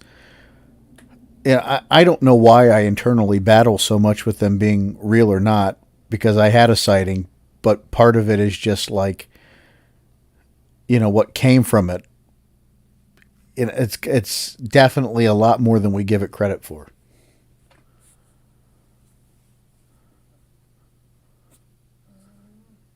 I agree with you. Sorry, I'm just getting some news ready here. No, that's fine. Like I said, I don't know why I continually use the if when you have a sighting, something that you're certain that you've seen. I don't know. I think it's just my caution that keeps it going. I like to remain objective as much as possible in this field. Well, you hope. I mean, you have to be. And I think that's what kills anybody in the field is when you come in strong with an opinion. It's great to have an opinion. You could state it's your opinion, but you still have to remain objective. Yeah, and if you can't have the conversation, and be willing to, like I said, have that open mind. And it took me a long time to get that mind open too, Dave. It wasn't just like I woke up one morning and said, my eyes have been uncovered. It took a while to, Lon Strickler, Butch, Eric, spending a lot of time with these guys to make me realize that there is more to this being than, what my personal feelings are. The personal feelings are great, but at the end of the day, they're just feelings. When you have a lot of other eyewitness testimony that's jiving with what other folks are saying, how do you dismiss all those witnesses? Because that's not fair. Because now you're being very loose with the evidence. You're being loose with the eyewitness testimony. You're skewing your own data. But I think people actually are skewing the evidence because a big portion of researchers now are absolutely going away from anything to do with anecdotal stories and encounters. You're 100% correct on that. We cherry pick. And I did this, presentation at the Hocking Hills Bigfoot Conference, where I talked about, just, I don't want to say the abuse, but the kind of the, we're not considerate of witnesses. And we're not considerate when we talk to them. We're not considerate when we take their story. And we're really not considerate with the data we take from the reports. We skew it to fit our personal narrative. And if it doesn't fit what we want, we just toss it out. It doesn't exist. And that's not scientific. No, not at all. I think we have to, change our idea of, what is scientific. And I think we resonate science with bones, skeleton, muscles that we don't realize there's still a lot more to this world than just, what we can touch and see. There's, a lot more that makes up this world. Just because we can't validate it doesn't mean it's not so. We're still limited, very limited by our science. Very. I would 100% agree with you on that. And that isn't our fault. That's just where we've got to for right now. But you can't close the doors on it. It's the same with Neil deGrasse Tyson and UFOs, where he's making fun of all this, yet colleagues and fellow astrophysicists like Avi Loeb are sitting there saying, hey, Neil, what the hell are you talking about? We got the evidence right here. Why don't you come looking at it? And he's refusing. How can we go from flying balsa wood planes in the early 1900s to jets in the 40s? Where does that scientific advancements come from? How do we take computers the size of buildings and now put them in our hand and then realize this, Dave? We've not come up with new technology. All we've done is improve existing technology. We've improved on it, but we haven't really created anything new in a while. Where did that come from? Were we influenced and affected by outside forces to help guide us along the way? Or are we just really that damn good as a species? We evolved more than people or other animals, 1 second.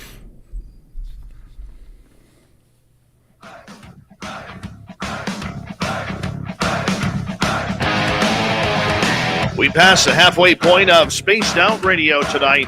Good to have you with us. My name is Dave Scott. Thank you so much for taking the time to join us. We really do appreciate earning your listening ears. Want to remind you that if you missed portions of this show or others, check out our free archives at youtube.com/Spaced Out Radio. Do old Davey the favor, hit that subscribe button. Our website is spacedoutradio.com. We have a plethora of features for you. Rock out to Bumblefoot, read Shirky Poo's Newswire, check out our swag as well. Follow us on Twitter at Spaced Out Radio, Instagram at Spaced Out Radio Show, and on TikTok at Spaced Out Radio. Sean Forker is with us until the top of the hour. We're talking Sasquatch, Bigfoot, and right before the break, Sean, we started to get into the intelligence of this creature.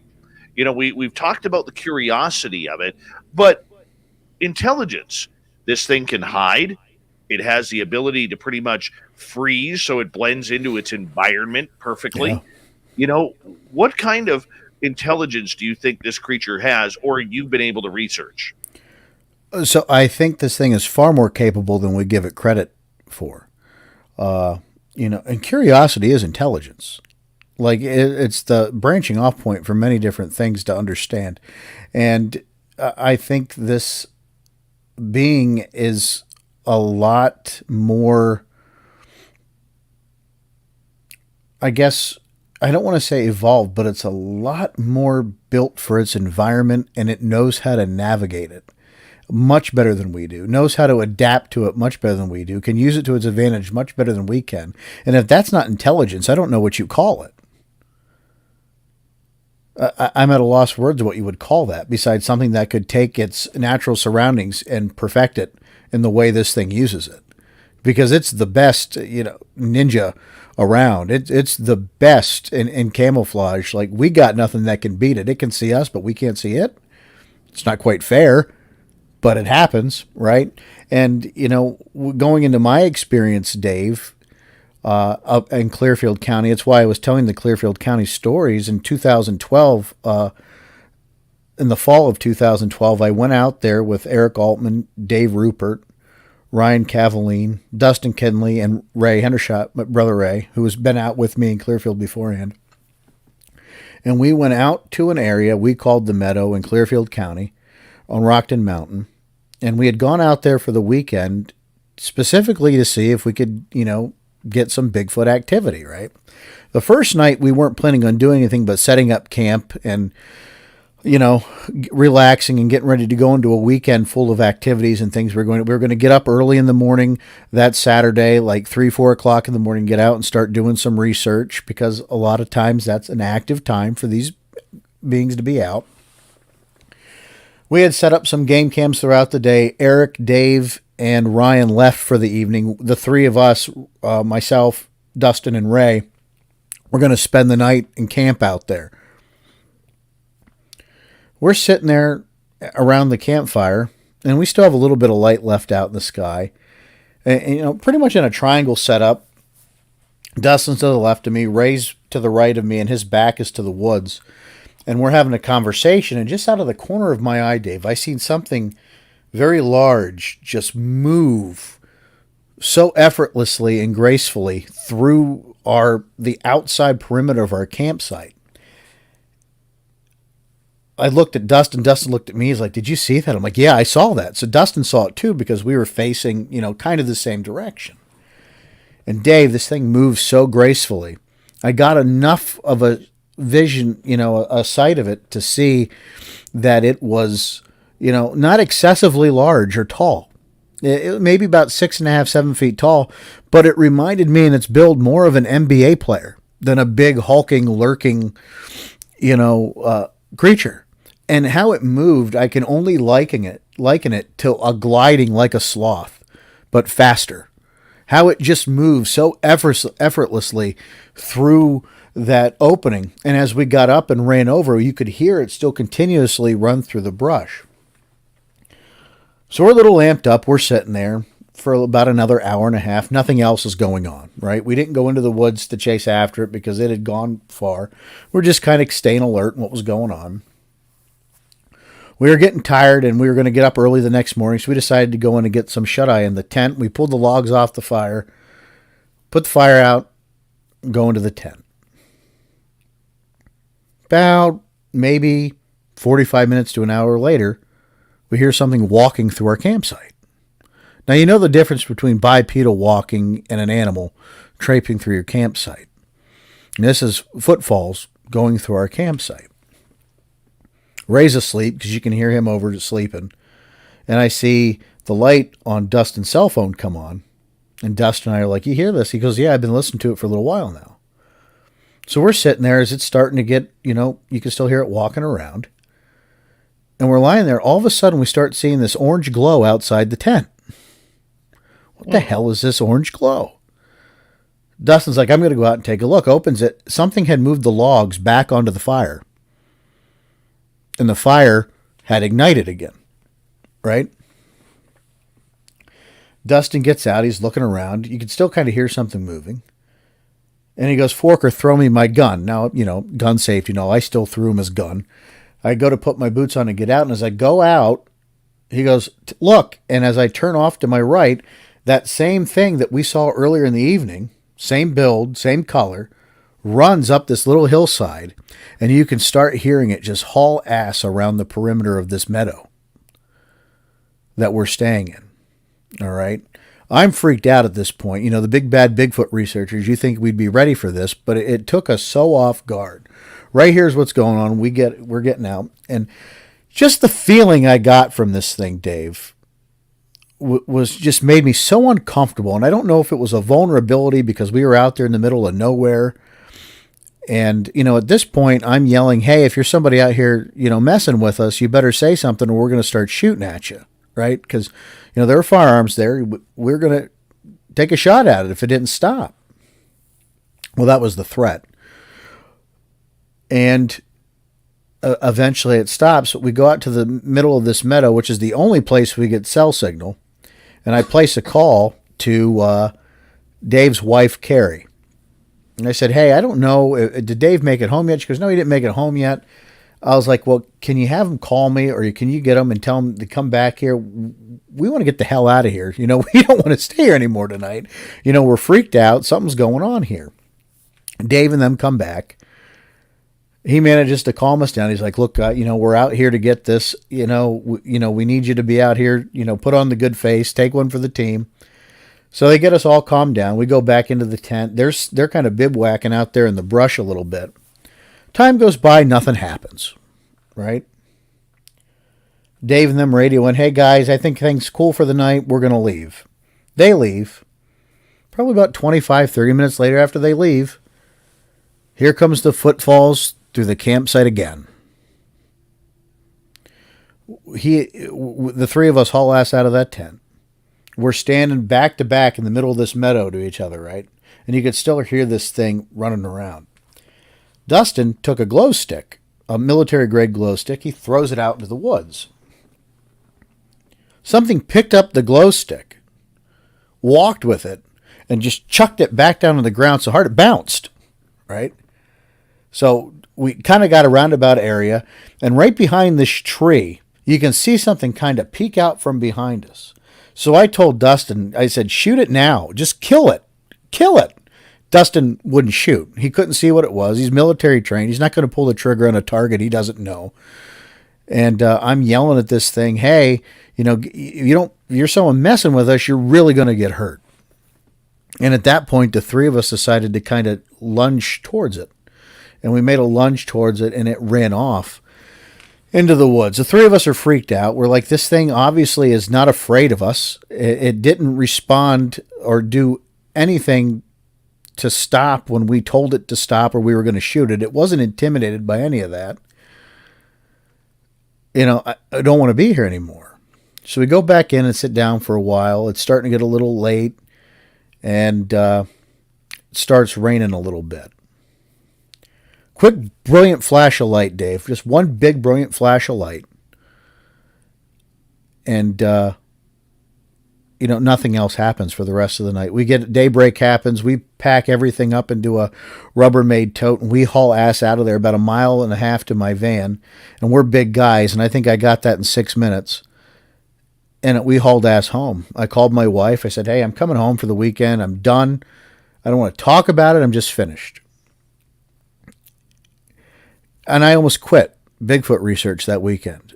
The feeling I had, Dave, was so uncomfortable, coupled with the fact that this thing kept coming back. It wasn't afraid of any of our threats. How it moved so effortlessly through the woods, and it overwhelmed me. And actually, it frightened me to the point I wanted to quit. I called Eric Altman that day. I said, Eric, I'm done. Talked to Lon Strickler. Guys, I'm done. I don't want to do this anymore. And I didn't go back out to that area, Dave. It took me 4 years to get the courage and confidence to go back out to that area. And I went with a group of like 16 people. It frightened me so bad. You were being stalked like an animal. Yeah, and I felt like it was toying with us, wanting to see what we were doing. And the thing that freaked me out is the intelligence it took to put the logs back on the fire. And that's not the first time. That's the first time I heard of it, and I'm telling my story to some friends at the Ohio Bigfoot Conference. And they're like, Sean, you got to go talk to this guy. So they take me over to meet this other guy, Brian Davis, and another friend, Scott, I believe his name is. They had a very similar encounter to what we had happen to us in the Allegheny National Forest, which is just a bird's eye fly from the area where we had our encounter. So now you have two different groups of people, and maybe more, that have had a similar encounter. That really shook me.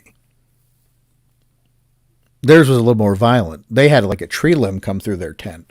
Ours was just that stalking behavior, and that it was not afraid of anything we were threatening it with. Wow. Sean, the feeling that you would have, anybody who is listening to this story is, like myself, is probably thinking, this is what you signed up for. Mm-hmm. This is the moment you asked for, and yet you're running like a chicken with its head cut off. I think when you're prepared for it, you have an expectation of how this is going to go down. This happened to us when we were vulnerable. We were going to sleep. We were just doing our regular run-of-the-mill activity.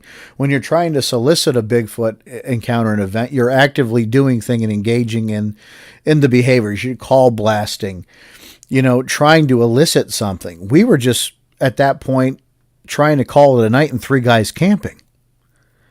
And I think that is where we make a mistake as Bigfoot researchers. I think as we could go ahead and create all these scenarios and do all these things. But Dave, who are the people that have Bigfoot encounters? Everyday people doing everyday things. They're not out there call blasting and putting up pheromone chips and doing, all these creative, great tests. They're people that are just going about their daily activities. And now, hindsight being what it is, I think more luck will happen if people start being more natural and doing what you were talking about from the beginning of the show, acclimating yourself to the environment and being comfortable in the natural environment, because I think that's the key. And at the time, the fear just overtook us. It overtook me specifically. I was the most seasoned guy in the group with the Bigfoot research. It really frightened me. It took me by surprise. I wasn't prepared for what happened to us out there. And the bitch of it is, Dave, we had a Sony Handycam camcorder in the tent with night vision. None of us grabbed it. It's amazing how your mind goes blank in those situations. Absolutely. And we kick ourselves about it to this day. None of us had the foresight to grab it.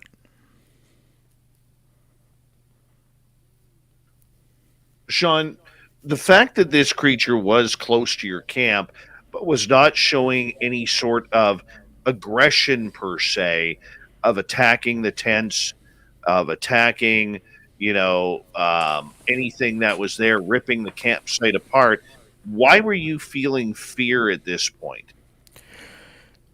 I think, looking back at it, it was just a sense of dread and vulnerability. I don't think the fear came from the creature as it came from the situation, if that makes any sense. I think it didn't act aggressively per se as it acted persistently, and it wouldn't go away. And something that isn't intimidated or frightened by, the threat of physical harm. You would think if it was a person, at some point they would relent, like, oh, okay, we got our jollies out of this. We're just messing with you. This didn't. And this kept going. And that created another layer of fear with me. Like, either this is somebody who's really serious about messing with us, and they could be very dangerous, or we're dealing with something that we just, it's just much more, I don't want to say frightening, but just much more capable than we thought of. Is it more about the fact that this thing isn't 500 yards away, 1,000 yards away? It just isn't. It's right there. It's within your grasp. My friend, when I had that UFO landing in front of me, looking back on it, I wish I would have walked up to it. I was paralyzed with fear because I didn't, even though I was amazed and stunned and happy, I was freaked out, scared, and absolutely frightened by what I was seeing. And I can understand your emotion of it all, on how it takes over your body when you're seeing something up close and personal that isn't supposed to exist. And it allowed me a more understanding and empathetic idea of what our witnesses go through. And now, because I experienced something, I now have a better way to relate to people who have had an encounter. Because remember, I said earlier, Bigfoot researchers want the data, and sometimes they're insensitive about how they get it.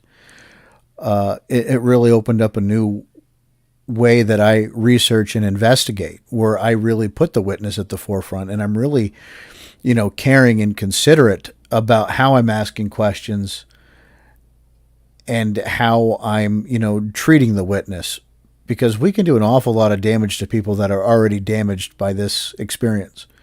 And they come to us trusting us because they want us to look into what they experienced. And we do them no justice when we doubt them and we give them the cold shoulder because what they experience may not fit what we believe. And we really have to reconcile with that and just treat people better. And when you become an experiencer yourself, you become more sensitive to that. Well, I understand that. I totally understand that, and I appreciate that.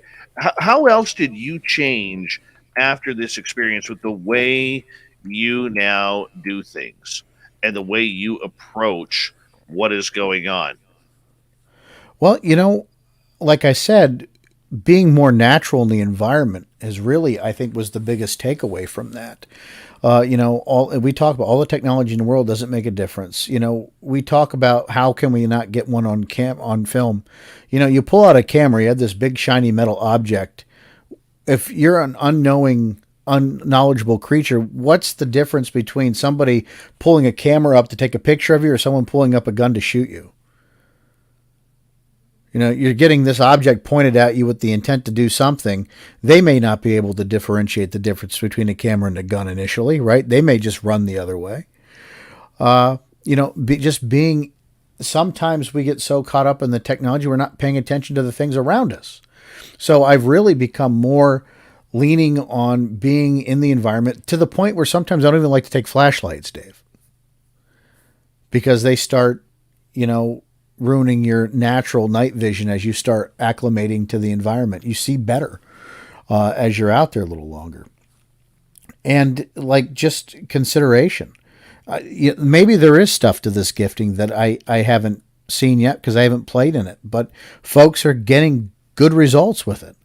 So how do we not incorporate some of those things? I think I've got a lot more open-mindedness, a lot more empathy, and just a different mental state to approach this research with. Well, I have to say this. I mean, that knowledge that you gained is a lifetime of research. It is I hate to have my Oprah moment with you here, but maybe, or my Dr. Phil moment, even though, I'm the size of 1986 Oprah, but nonetheless, I really think that you had your eyes open to something the majority of researchers have. That's not a sighting that you had. That's an encounter. Absolutely. That is the phenomena. And the fact that it was almost taunting you, maybe not in an aggressive way of anger, but in a way to come out and play, boys. Well, let's hang out. Let's do this thing. I mean, I don't know how I would react. I probably would have done the same thing as you. And I replay it over and over in my mind. What would I do differently? And knowing what I know because I was in the situation, I don't know if I could do anything differently. Because when you're processing it in the moment, you just have you're overwhelmed with emotion, your logic function shuts down, and a kind of a survival mode kicks in because at this point you don't know if you're going to be attacked or what's going to happen, right? The fight or flight kicked in. And it's overwhelming. And, you put yourself in that situation with people that don't have as much experience or knowledge about a Bigfoot. Imagine how much more traumatic that is for somebody who's unknowing, Dave. Would you recommend that experience to other people? No, I wouldn't, because I almost quit, and it took a long time for me to get my confidence back. Many hours with Eric Altman and Lon Strickler and Butch on the phone to get me the confidence to come back into the field. And I think the other driving force is my wife was like, you're just not happy unless you're out there doing this. Like, you need to just, nut up and get back out into the woods. And and that's essentially just took me a long time to do it. And, I've got great friends that I research with. I never research alone. I don't think that's safe for anybody. There's just a whole new outlook on how to research with this was gained post that experience. And like I said, the biggest takeaway is the empathy I have for witnesses and how to treat them when they're coming to you when they don't have to. They don't have to share this with anybody, but they chose to share it. And, that should be looked at as a privilege, not a mandate. 30 seconds here. Question from Kaiju. Have you ever heard them talk?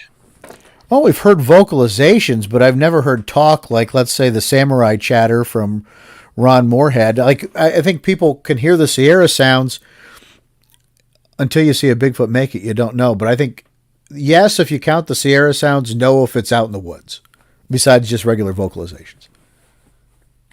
I hope one day you hear them. I really do. Merle and I heard it 50, 60 feet away from us. It was amazing.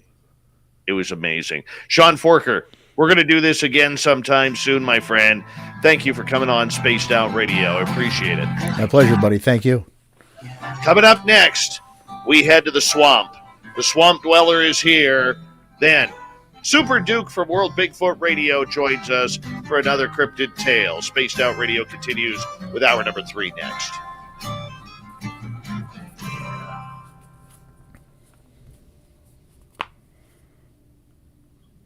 Fantastic show, bud. Fantastic. Well, thank you, my friend. I'm going to give you a few claps here. Thank you. I appreciate it. It was phenomenal. I enjoyed myself. Thank you.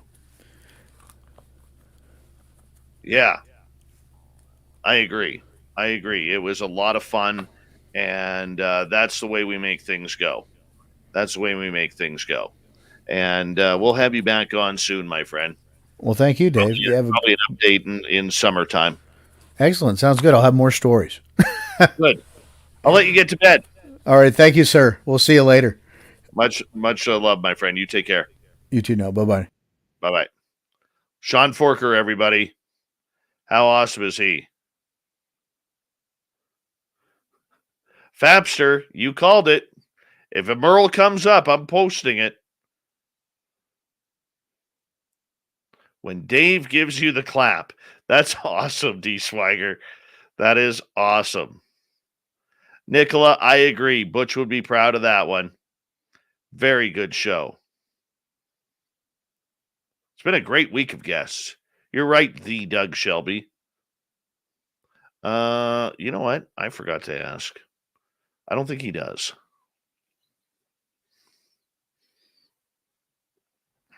Kelly Schultz, thank you. Appreciate you coming on in. That was fun. Fun show.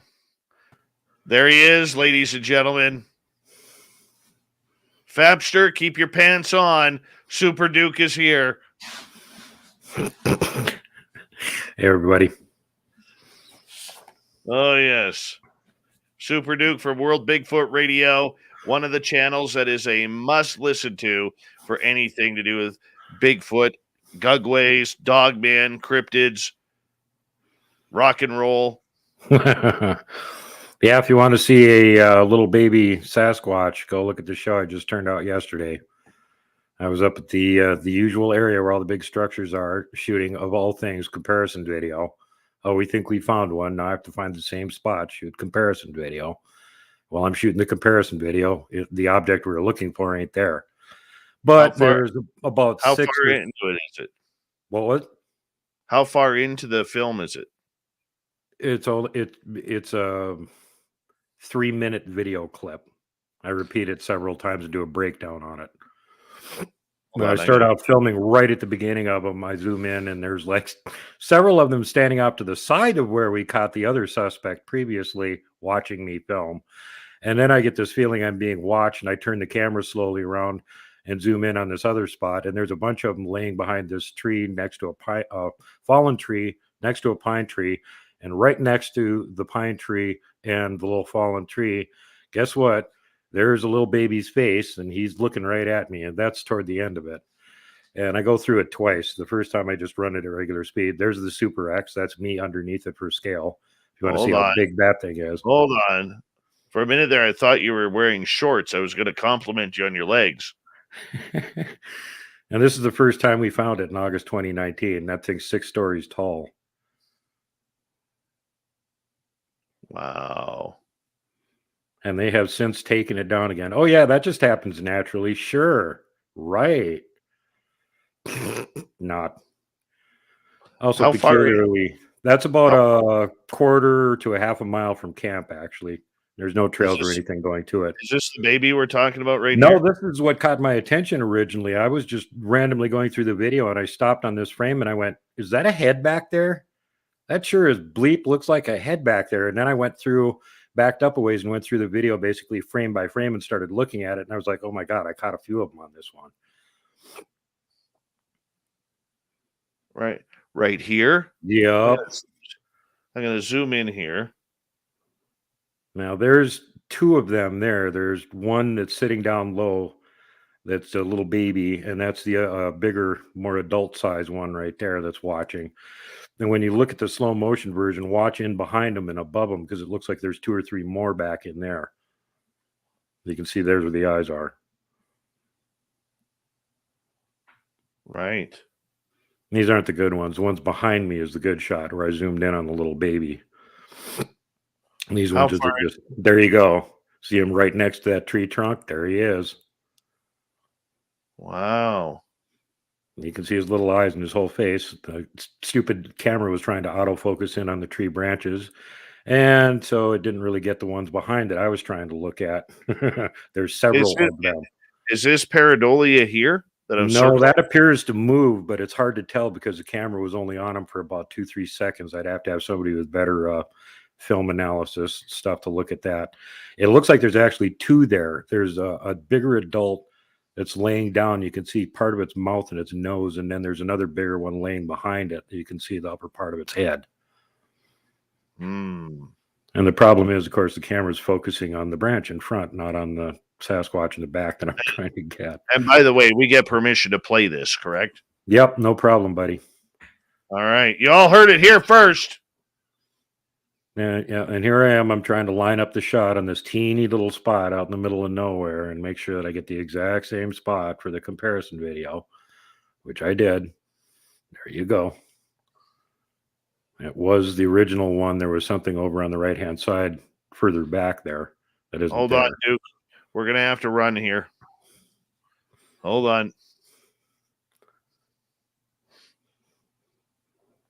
Thank you to Cherry Pepsi Mike and Steve for the super chats tonight. Thank you to all the veterans tuning us in, all the regulars with us. Great show tonight. Let's continue on here in 2 seconds.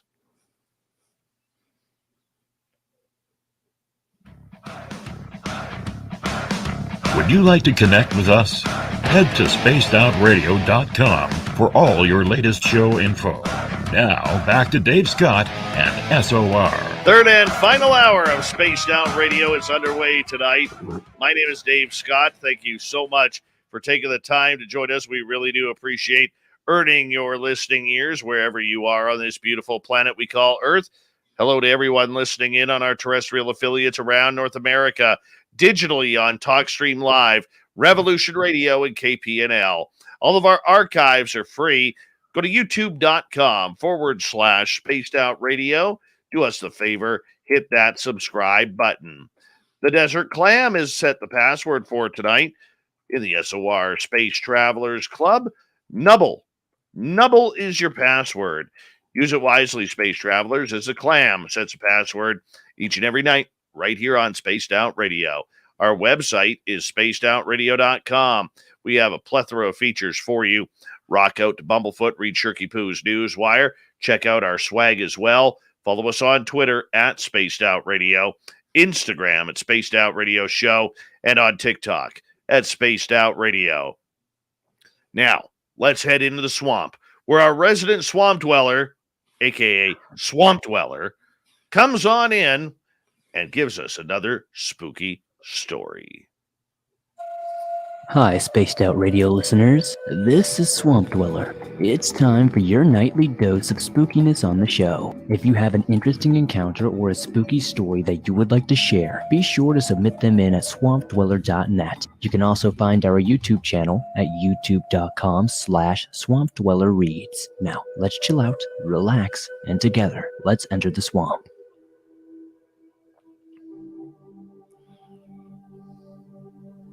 So my father has spent most of his life in the forest. According to my grandmother, it was kind of normal that my father went missing for 2 to 3 days in their local forest at the age of 6. He spent these days walking around, enjoying nature. After my grandmother realized they can't really stop him, it has become a regular thing. This love of nature has stayed with my father for his whole life. He still goes out hunting and camping regularly. I'm telling you this to give y'all some context. He has spent his whole life in nature. He knows every sound and recognizes every animal at a glance. He told me this story for the first time 10 years ago.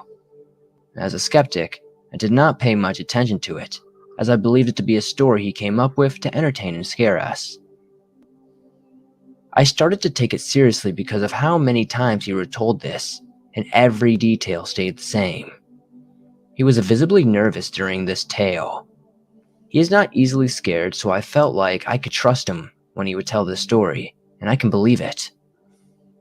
So one time he spent the night in the forest with his dog, a Dachshund trained for hunting. He was walking down a road separating two parts of the forest. He then realized that his dog, who walked in front of him, had stopped walking and ran back to my father and sat down behind his legs. Then my father saw that someone is coming from the forest. He believed it was someone on the back of a horse because he only saw the reflection of an eye, but they were too high up to be a walking person. When he realized the eyes were way bigger than a normal human's. He said they were the size of tennis balls, and they were also really far away from each other. He noticed that the creature was looking around because the reflection disappeared and reappeared as if it was turning its head. When the creature saw my father, or at least acknowledged his presence, it fixed its eyes on him and came out from the trees. According to Dad, it was levitating. It was at least 50 centimeters or 20 inches off the ground. It made no sound and was skinny, but was wearing some type of robe or clothing, so there was nothing else to see besides his eyes, which colors appeared to be a mix of red, brown, and gray. He compared it to the Dementor from Harry Potter.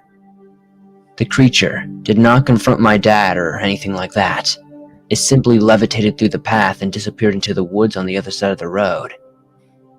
This is weirder than it seems, since that side of the forest is just a narrow, 3 to 4 meters wide region of trees and stuff after the trees. There is a concrete fence to separate the forest from a factory. After this encounter, my father turned back because he did not want to risk a second meeting. He spent the rest of the night in a different area. In the morning, he went back to check the trails, but the creature did not leave any signs of his presence. No footprints, nothing at all. My dad still hunts regularly, but that definitely helps him keep on edge when he's out in the woods.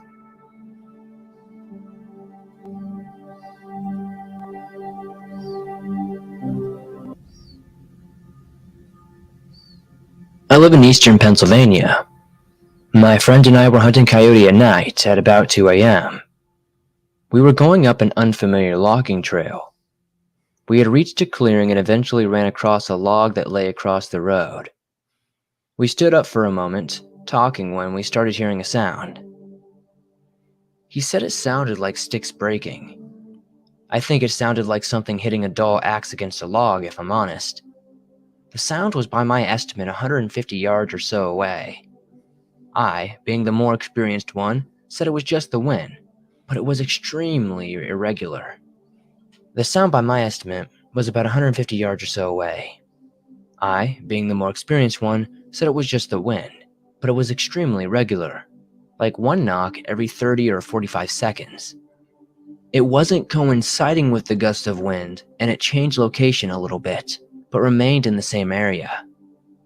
We also heard the noise a few times off the side of the road in the trees, and it sounded like it was approaching us, as if two separate things were making the noises. We felt uneasy and began to leave. That is when the sound stopped. After we left in my car, he pointed out that the woods became deathly silent while the noise was being made, and I pointed out that it stopped once we left. I remember people saying Bigfoot would break sticks to communicate and warn people. I looked up the noise and it's called tree knocking. It fit perfectly for the description of what happened to me. Being a skeptic, I would like to know if anything else may have been making that noise. Did anyone else have a similar experience, and do you think I may have run across some sort of cryptid while hunting that night? Cryptid stories from the hunters. You gotta love it. Thank you to SwampDweller at SwampDweller Reads on YouTube. You can make sure you check it on out for yourself. Go hit subscribe for other spooky stories. Speaking of spooky, it is time for the man, the myth, and the legend. We call him Super Duke around here from World Bigfoot Radio, the man who wears a cape, Duke Sullivan, and the Cryptid Report.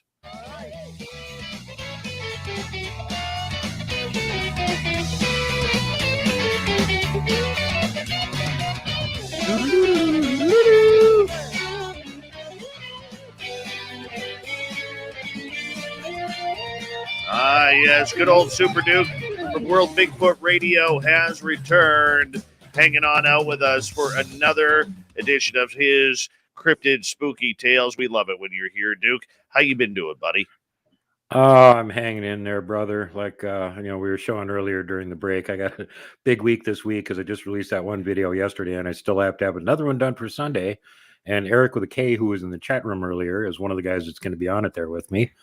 And so looking forward to having that finished and turned out here. And also a quick shout out to old Pegleg Kenny over at Group Investigating Mystery Primates, who was the man who zeroed in on where I could get some pretty decent stuff to talk about the Nahanni Valley the last time I was on. So we owe him a little thanks there. Thank you very much, Kenny. Appreciate it very much.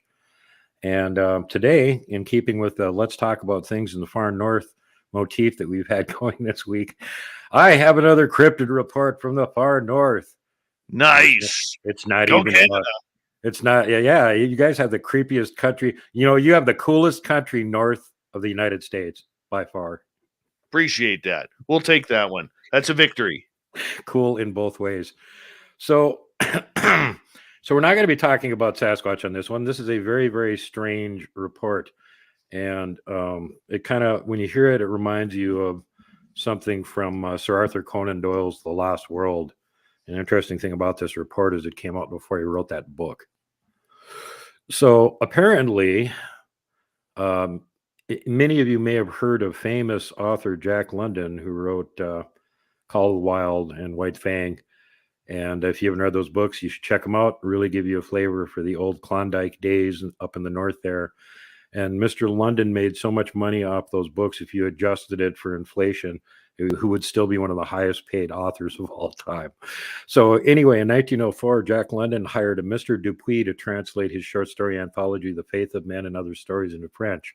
In his letter to his publisher, George Platt, he highly recommended Mr. Dupuis as an artist, journalist, and man who knows Alaska better than I do. He's lived the life. I see in him that he has the romance, the fire, the color, and the idiom of the land. Now, despite London's praise for the keenness of his mind's eye, Dupuis was quick to assure his readers when he came out with this story that the events described in The Monster of Partridge Creek were witnessed by the physical eyes in his head. Quote, "The story which follows is no sense of romance," he began. "I wish in the first place to ask the readers of the following narrative to believe that I am in no way attempting to impose upon their credulity. Concerning the amazing spectacle I am about to describe, I report nothing but plain facts, however astounding and apparently incredible they may seem at first glance, precisely as they appeared to my own eyes," unquote. Dupuis went on to explain how in the early 1900s, one of his favorite Yukon haunts was a place called McQuiston Post.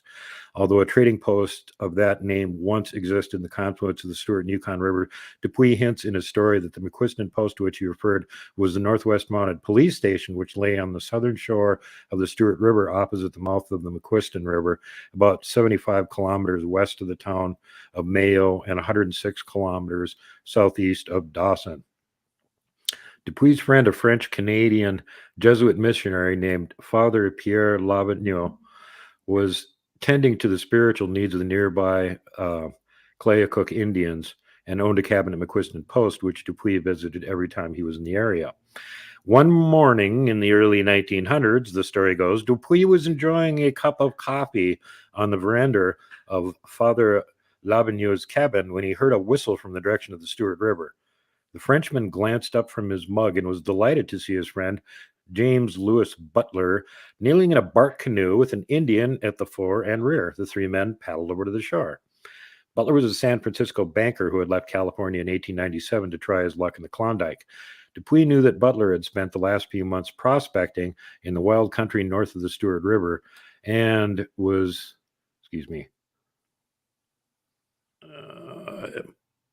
lost my place here, was eager to learn whether he had met with any success in his endeavors at prospecting. Butler's greatest discovery, Dupuis soon learned, had nothing to do with the gold dust or nuggets. Just 2 days earlier, the banker had been making his way overland toward the Stewart River when he came upon a cabin belonging to a man named Grant, who invited him to stay the night. The following morning, Grant asked Butler if he would like to accompany him and two companions on a moose hunt. Butler agreed, and the 4 men headed to the Partridge Creek, a tributary of the Stewart, which empties into the latter about 6 kilometers downstream from the mouth of the Keystone River. The hunters made their way up a hill overlooking a mineral lick off Partridge Creek, where moose and caribou often come to taste the salt. Sure enough, they spied 3 enormous moose grazing in the valley below. Before any of the hunters could get off a shot, one of the animals, a young bull, let out a sharp bellow and crashed into the southerly brush, followed closely by his mates. Quote, "We decided to approach the spot where the animal had taken fright so suddenly," Butler told Dupuy. Arriving at the Moose Lick, a spot about 60 feet long and 15 feet wide, we saw in the mud, and almost on a level with the water of the lick, the fresh imprint of the body of a monstrous animal. Its belly had made an impression in the slime more than 2 feet deep, 30 feet long, and 12 feet wide. 4 gigantic paws, also deeply impressed, had left at each end of the main imprint and a little to the side footprints, which were 5 feet long by 2.5 feet wide, the claws being more than a foot long, the sharp points of which were buried themselves deeply in the mud. There was also the print, apparently, of a heavy tail, 10 feet long and 16 inches wide at the point. The French language version of the story, Butler claimed that he and his companions found an enormous pile of strange greenish manure, which was clearly produced by some massive carnivorous animal lying in the middle of the trail further on. This ominous excrement terrified the Indians. Butler and his companions followed the mysterious tracks for about 5 or 6 miles along the wooded banks of the Partridge Creek until the coulee sharpened into a steep gulch. There, the tracks abruptly ended, quote, "as if by enchantment," unquote. At the conclusion of Butler's incredible tale, Dupuy suggested the 2 of them assemble a hunting party and locate the mysterious creature that had made the tracks. By evening, Father Pierre Lavignon, a local miner named Tom Leemore, who was working a claim on the McQuiston River, and 5 Clayoquot Indians agreed to accompany Butler and Dupuy on their excursion. The Mountie who manned the McQuiston post and a courier who had stayed in the area, both of whom were skeptical of Butler's story, rightly so, decided to remain behind, and Butler's 2 Indian guides. Early the following morning, at about 5 o'clock, the 9 hunters paddled across the Stewart River in canoes and headed into the forest. They searched for signs of their mysterious quarry all day, slogging through the brush and muskeg as they explored both Partridge Creek and the easterly McQuiston River, making their way north towards the headwaters in a nameless range of snow-capped mountains, but to no avail. The elusive creature was nowhere to be seen. That evening, the 9 companions set up camp at the crest of a cliff overlooking Partridge Creek and got a fire going. As they were boiling a pot of tea, the sound of falling stones could be heard in the ravine below. Before any of the men could investigate the commotion, a primeval roar ripped the valley. Gripping their rifles with trembling hands, Dupuy and his companions crawled over to the edge of the cliff and peered into the ravine. Across the narrow valley on the other side of Partridge Creek, an enormous grayish-black creature was attempting to ascend the opposite slope. As it struggled to gain purchase on the rocky hillside with its clawed feet, it sent boulders crashing into the valley below. Dupuy estimated that the monster measured 50 feet from its nose to the end of its tail, and that the crest of its spine stood 18 feet off the ground. Its snout was, quote, surmounted by a horn like that of a rhinoceros, unquote, while its, quote, hide was like that of a wild boar, garnished with thick bristles, unquote. Red slaver dripped from its jaws. The monster had apparently just finished its dinner. In the English version of the tale, Father Lavignon declared that the creature must be a dinosaur. In the French version, the Jesuit, through chattering teeth, identified the monster as Ceratosaurus, a dinosaur of which American paleontologist Othniel Charles Marsh had written extensively through the 1880s and 90s. The hunters watched the strange animal for a full 10 minutes, transfixed to the spot by both fear and fascination. Quote, "We were in full possession of our sense," unquote, Dupuy wrote. Quote, "There was not and never will be in our minds the least doubt as to the reality of what we saw. It was indeed a living creature and not an illusion which we had before us," unquote. Finally, when the creature recognized the futility of its exercise, it quit the slopes and bounded into the valley of Partridge Creek on 2 legs, moving with astonishing agility. Following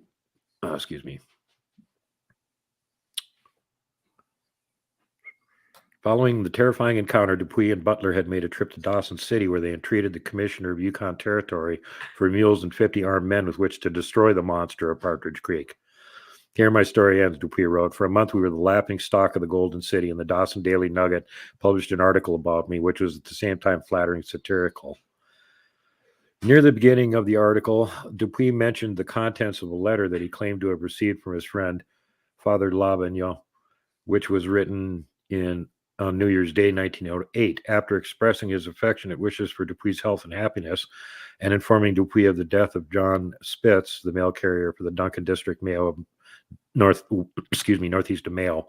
The priest disclosed that on Christmas Eve, just a week prior, he and 10 members of the native congregation had again seen the monster of Partridge Creek a second time, racing over the frozen surface of the creek with a caribou clamp between its jaws.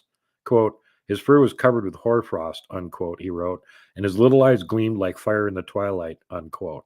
The priest estimated the animal ran at a speed exceeding 10 miles an hour and noted the temperature at the time of the sighting was 45 degrees below 0 Fahrenheit. Accompanied by a local Indian chief and 2 of his sons, Father Lavignon followed the animal's steadily fading tracks 2 miles to the Stewart River, where the animal finally disappeared. The trail disappeared finally under a blanket of freshly fallen snow. So now many, of course, have commented on the monster of Partridge Creek, believe it was intended as a work of fiction. However, Dupuy completely dissuades that notion in the statements that he made on it in the magazine in which it originally appeared, which he was a correspondent for and frequently did little articles on things that he'd encountered during his travels. So this is like really crazy. And the first time I heard it, I just went 45 below. How can a dinosaur be wandering around at 45 below? It seemed completely far-fetched. That was many years ago. And nowadays we know that they have skeletal evidence of dinosaurs from Antarctica. Well, so Antarctica was tropical at some point. That's why there's skeletal remains there. They've also recently discovered that dinosaurs probably weren't cold-blooded. They were probably warm-blooded. And if you'll notice on some of the new looks that they put on some of these old dinosaurs that we've had skeletons of for a long time, all of a sudden they're putting feathers on them. You know, nice insulating properties that feathers have. Like birds can live in temperatures like that. Something really gigantic that weighs tons, that has the sort of build of a bird. And in this case, they didn't even say it had feathers. They said it had bristles on it. So some kind of a modified feather or hair or whatever. So the story on the face of it sounds completely just amazing, and there's no possible way. And the more you start looking into it with modern science, it's like, well, maybe there could be something like that up there. But again, after these 2 initial reports, there haven't been any subsequent reports, or so far as I know, any other attempts for anybody to go into the area and look for it. So that's where you stand with the incredibly weird report of the Partridge Creek monster. That's just amazing. Not only do I got to go for headless monsters who will rip your heads off, now I got to go for a Tyrannosaurus Rex with a rhinoceros horn on it. Well, again, Ceratosaurus, that's one of the smaller tyranids that, similar to T-Rex, but smaller size. And the skeletons of them, they have a horn on their nose. So all I'm saying, man, is that if I got to go searching for this thing, you're killing me, Duke. I'd recommend against it. If you do find it, it might eat you. I mean, they saw it running away at 10 miles an hour with a full caribou in its mouth. This thing's pretty big. Of course, that was 100 years ago. It wouldn't probably be, of course, we don't know how long you live, but maybe it wouldn't be around anymore, or maybe it's a lot bigger. We got a minute to go with you tonight, Super Duke. And I'm telling you right now, if I'm going to look for a dinosaur that's still roaming up in the Northwest Territories or above there, all right, you're coming with me. Okay, you got it. And you pay to get us there, I'll go. But if we run into it and it starts chasing, we're sacrificing you first. No offense. I can't run away, but Sasquatch has my back, so hopefully one of them will be following us around. My goodness. Tell everybody where they can find World Bigfoot Radio. World Bigfoot Radio is on YouTube, Brighteon, BitChute, Rumble, and Odyssey. My groups are World Bigfoot Central on MeWe, which is awesome. And I'm also still over on Facebook at Montana Bigfoot Project. My friend, we absolutely love you. Absolutely love you. Thank you for another wonderful report. Thank you guys for having me back all the time. I love you guys too. And as you know, I'm actually on there and chat most of the time, even when I'm not on the show, because it's such a blast. I have fun with Dave, and I'm still trying to lure him down here to see some Sasquatch in Montana. This summer, my friend, this summer it'll happen. Super Duke for World Bigfoot Radio. Coming up next, it's Dave 101. And Shirky Poo has the news. Spaced Out Radio continues after this.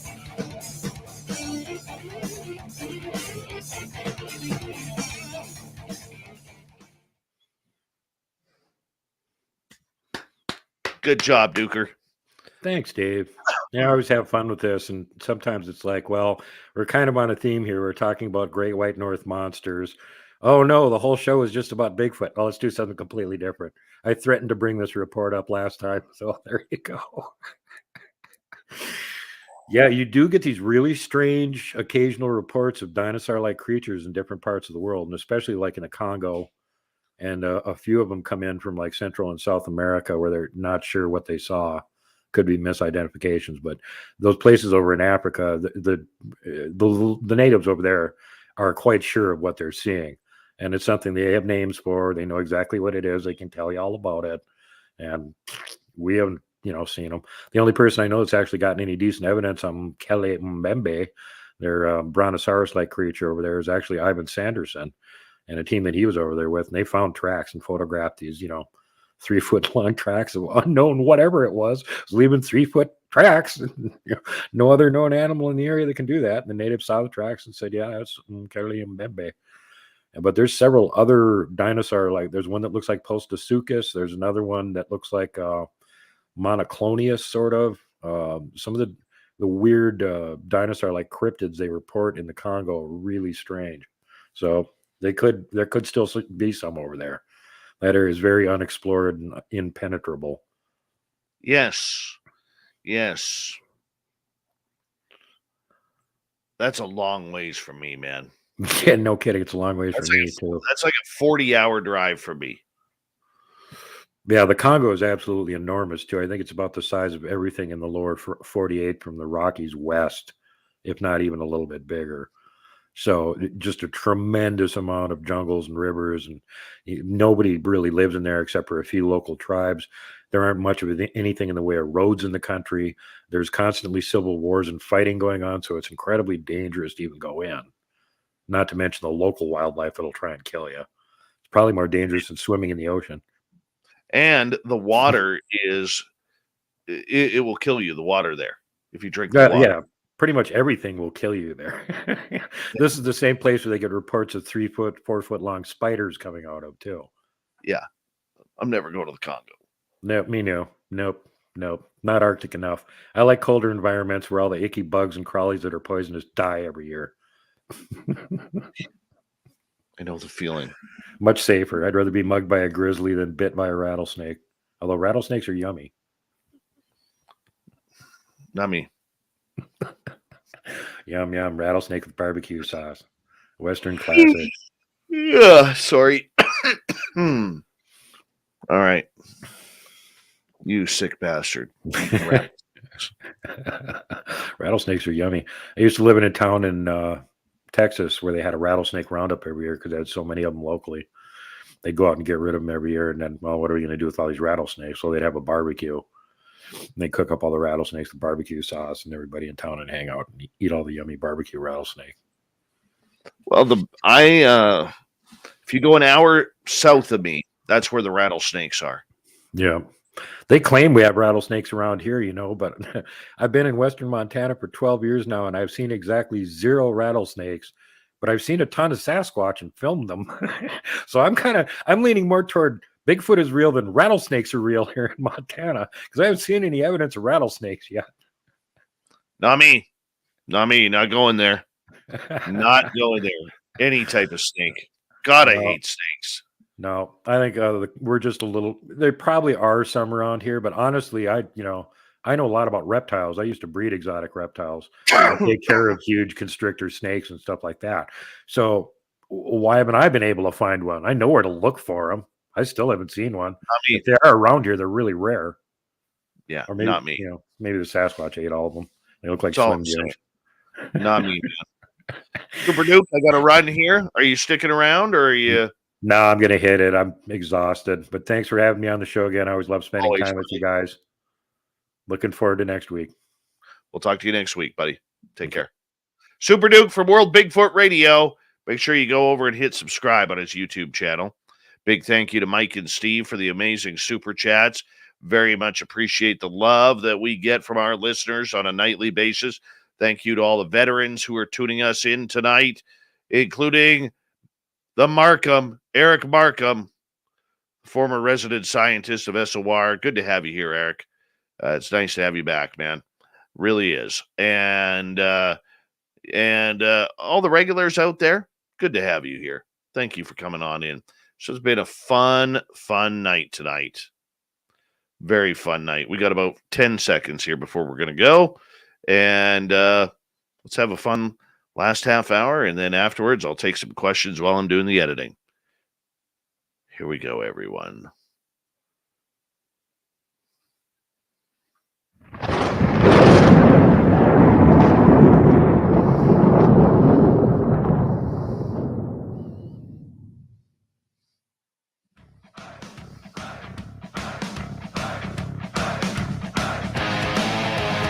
We rounded third. We're heading for home tonight on Spaced Out Radio. Good to have you with us. My name is Dave Scott. Thank you so much for taking the time to join us. We really do appreciate it. I want to remind you that if you missed most of this show or others, check out our free archives by going to youtube.com/Spaced Out Radio. Do old Davey the favor, hit that subscribe button. Our website is spacedoutradio.com. We have a plethora of features for you. Rock out to Bumblefoot, read Shirky Poo's Newswire, check out our swag as well. Follow us on Twitter at Spaced Out Radio, Instagram at Spaced Out Radio Show, and on TikTok at Spaced Out Radio. It is time once again for Dave 101.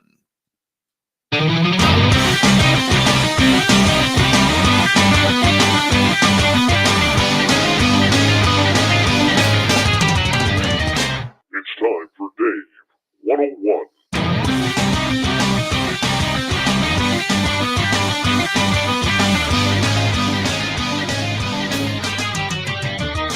I'm telling you, there is a lot to be said about our conversation with Sean Forker about the great debate of what Sasquatch is.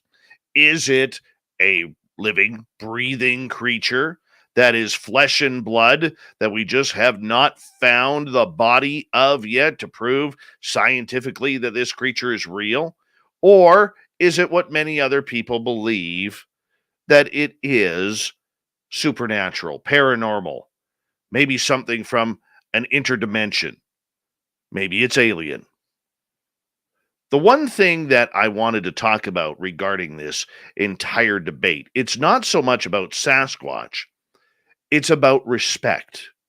The respect that we have seemed to have lost recently over the last couple of years regarding having differing opinions of what everything is in the paranormal realm. Look, everything is paranormal. All right? If we can't explain it, it's paranormal. That's just simple science. If it's not normal, it's paranormal. Yet, for some reason, we have turned on each other instead of helping each other out in these fields. And why this has happened is a plethora of reasons.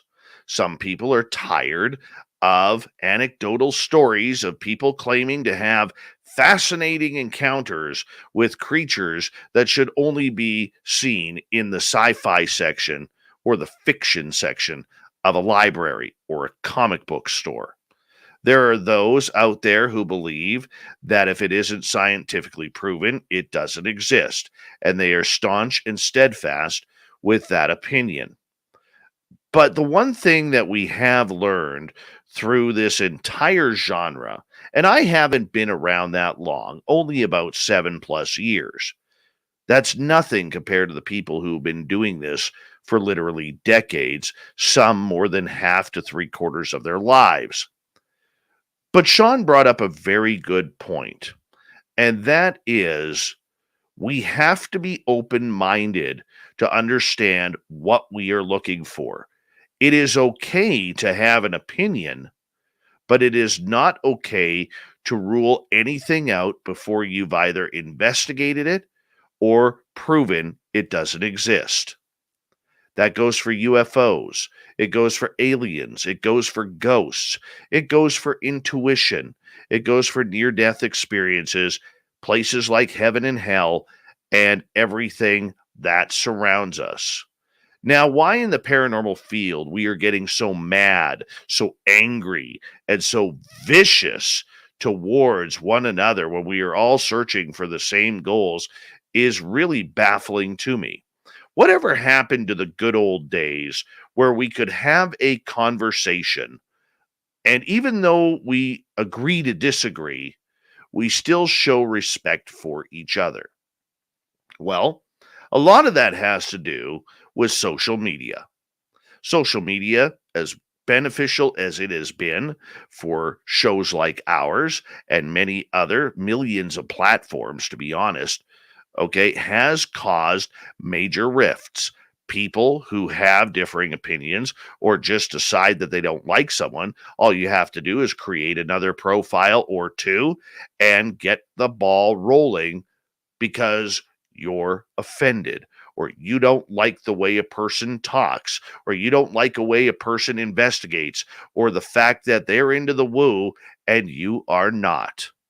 For some reason, we've developed an attack mode that seems to happen through podcasts, through YouTube channels, through social media posts on everything from Facebook to Twitter, Instagram, every place you can.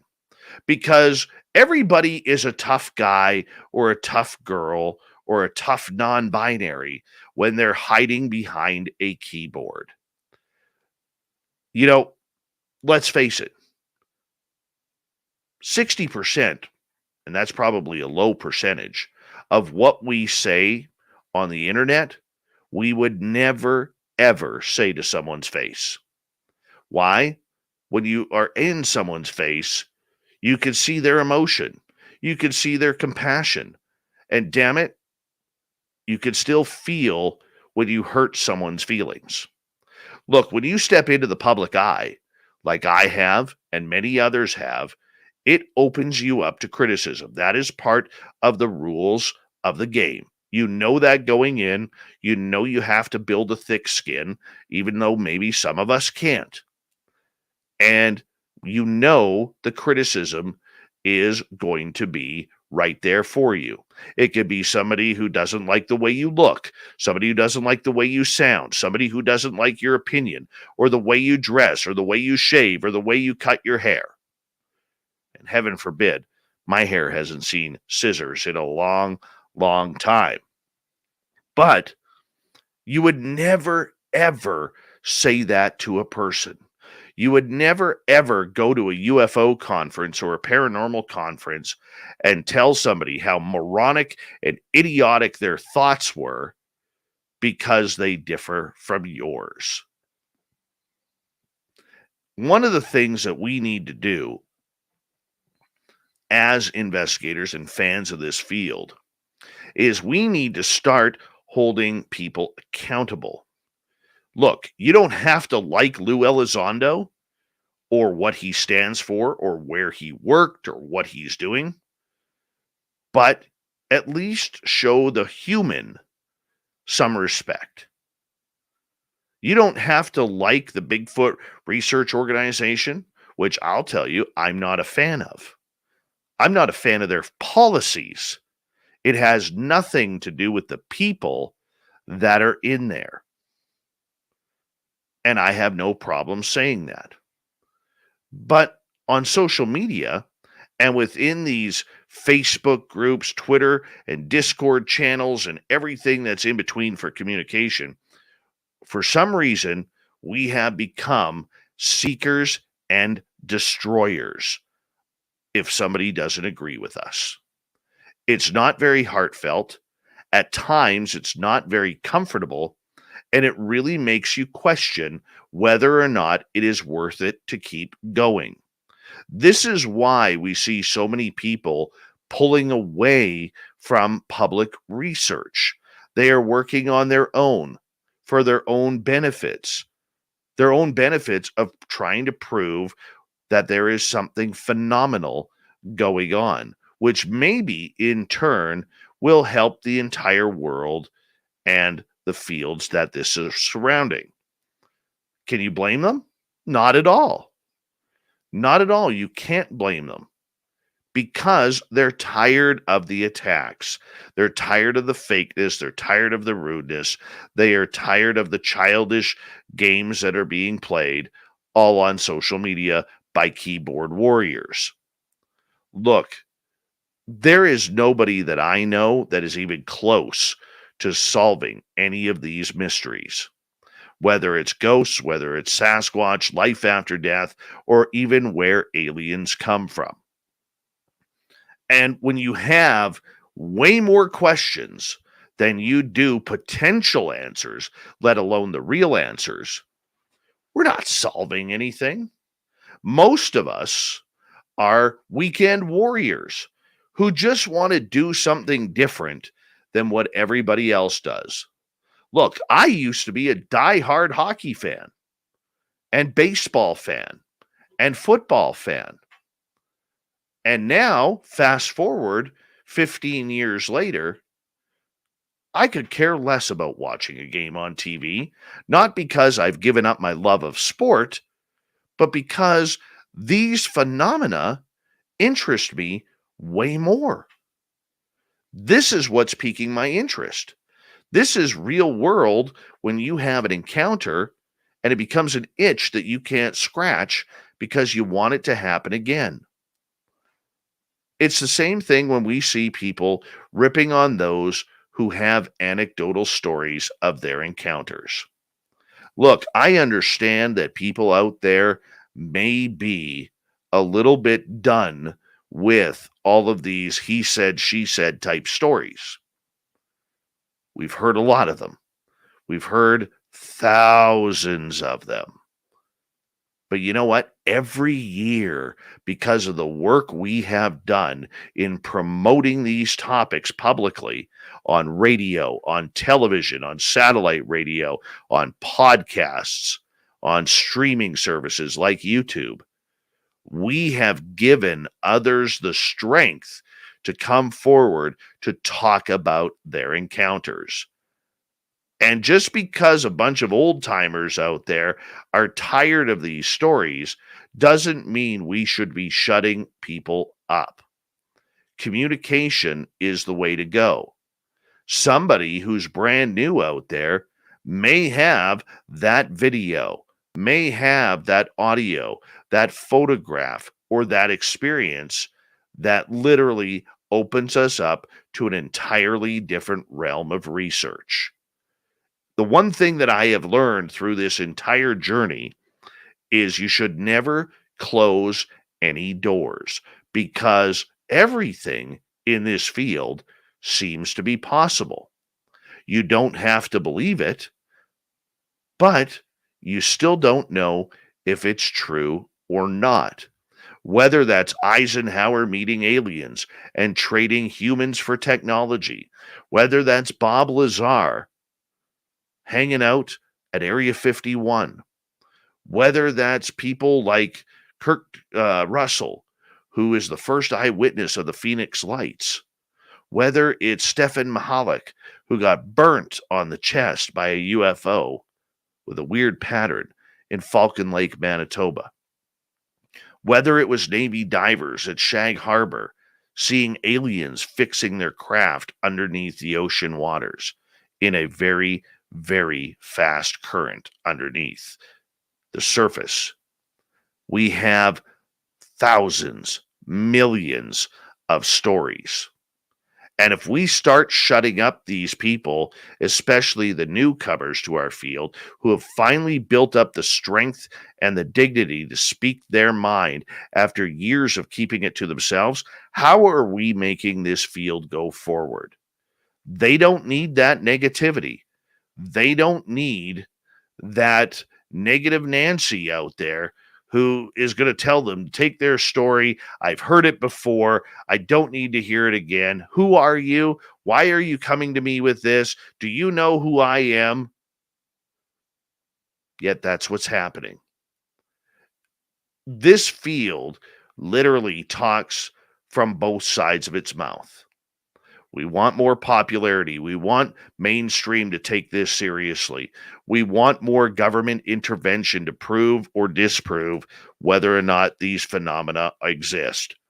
We want to know what they know about it. Yet on the other side of our mouths, we're saying, shut up, people. Stop telling me your stories. I have zero interest in hearing about lights in the sky or a shadow running through the forest. I've been there, I've seen it, I've heard it all, I've done it all, and I've got the gift cards to prove it. But that's what we're doing. It doesn't seem fair. It doesn't seem right. Because it isn't. And we need to do better collectively. It all starts with a conversation. And that's what we need to do. Have civilized conversation. Get back to talking on the phone, not texting. Somebody has an issue with me? Hey, let's talk about it. I'm not afraid to give out my phone number if somebody wants to talk about an issue they have with me, and nor should you. Because here's the thing. The beauty of social media is you always have the block button. And unfortunately, many of us are not using it at the right places or the right times. Keep the stories coming. Keep the positivity flowing, and keep the drama to a minimum. That way we can maybe get to a point where we can all start sharing information, and maybe it'll lead us a little bit closer to the answers we want. And that is your Dave 101. Now, don't forget, leave a comment below if you agree, disagree, have a differing opinion. I want to hear from you guys. And tell me about it. Let's get to the news.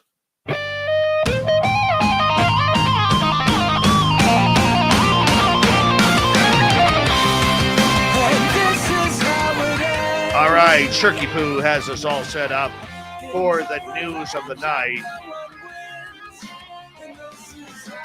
As if there wasn't enough calamity in the world already, we now may have to contend with an escaped Japanese fox succubus. On March 4th, a decidedly ominous sight awaited tourists arriving to see the Sasquatch in the mountains of Nasu, about 100 miles north of Tokyo. The Sasquatch, known in English as the Killing Stone, is a volcanic boulder that Japanese mythology claims is the prison of Tamamo no Mae, a chaotic fox demon.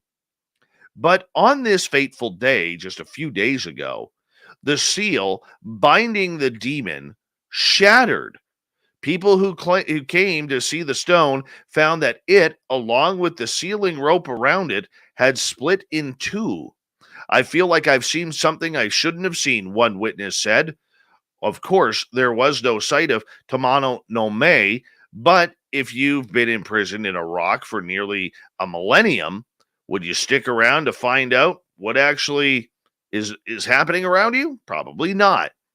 If the stories surrounding Sasquatch are true, well, we're in for a world of trouble. Tamamo no Mae is not a nice spirit. Her true form is said to be that of a fox with 9 tails, but she prefers to appear as a woman possessing otherworldly beauty and intelligence. She likes to use her looks to seduce and influence men in powerful positions, and when she does, people usually start dying. Legends say Tamamo no Mae first surfaced in China around 1050 BC. She noticed and possessed Daji, a favored concubine of Zhou, the last king of the Shang dynasty. Here he's the last because of Tamamo no Mae. Her influence drove King Zhou to bring on a reign of terror, leading to a rebellion that ended his dynasty. The fox demon next surfaced in India when she became Lady Kao, a concubine to a prince called Banzoku. According to the story, Tamano no Mae manipulated Banzoku to personally decapitate 1,000 men. After a second brief trip to China, Tamano no Mae took a vacation until roughly 1100 BC. She then took the role of the most cherished courtesan of Japanese Emperor Toba. The demon caused the emperor to fall seriously ill, but luckily a court astronomer recognized her for what she was. Emperor Toba sent 2 warriors after Tamano no Mae, who vanquished her and imprisoned her in the plains of Nasu. They sealed the fox spirit into a stone that continuously released poisonous gas. However, some 250 years later, a Buddhist monk supposedly exorcised the now repentant demon.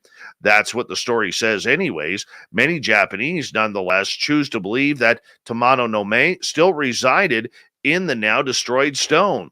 The legend of the fox remains popular in Japan. It has spawned plays, novels, and an anime movie. But let's assume for a moment that Sashiko Siki has split because of completely natural reasons. What then could have caused it? According to experts, the stone most likely cracked because of perfectly normal erosion. In fact, they say the cracks in the stone's surface have first appeared several years ago. Water could have seeped through and enlarged the cracks. Yeah, we don't know. But for the Japanese, Tamano no Mae could be on the run. Very interesting. A construction crew found a mummified body in a wall of a convention center in Oakland, California. A worker found the body in a wall that was being deconstructed during renovations at the Henry J. Kaiser Convention Center says the Alameda County Sheriff's Office. We found remains best described as mummified. The conditions in the walls were such that the body was preserved in good condition. Authorities said the body was in late stages of decay and had likely been there several years. Any theory is possible. One person says it could be anything from someone who got in behind the wall and became trapped and died to someone put that person there. Right now, only God knows. All right, I think we got time for one more. A California-based auction house said it is selling a rare piece of movie memorabilia, the Tin Man's oil can from Wizard of Oz. Yes, GWS Auction says the oil can, one of 5 used during the filming of the 1939 movie, was presented to Tin Man actor Jack Haley after the film wrapped. The piece is in excellent condition. Bidding will start at $200,000.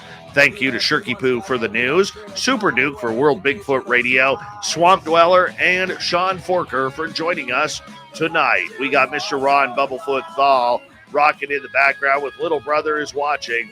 Bumblefoot is the official music of Spaced Out Radio, rocking us in and out of every single show. Get your horns up for the guitar god himself. Special thanks to everybody listening in at home, at work, in your cars, wherever you may be.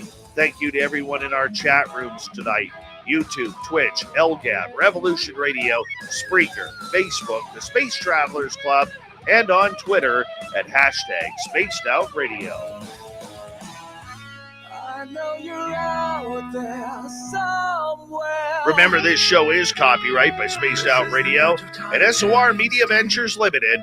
Thank you so much for choosing to share your evening with us, because together, my friends, we're watching. We own the night. Mr. Bumblefoot, we need a favor. We need you to take us home.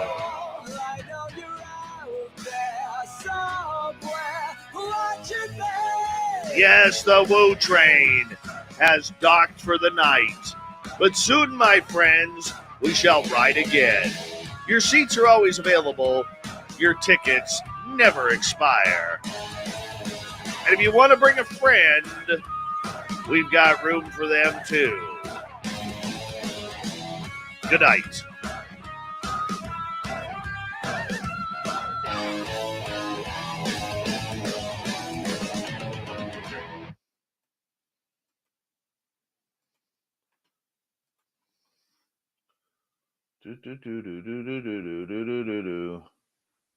That was a good show. That was good radioing tonight. I'm not going to lie. That was solid radioing. Very good job, people.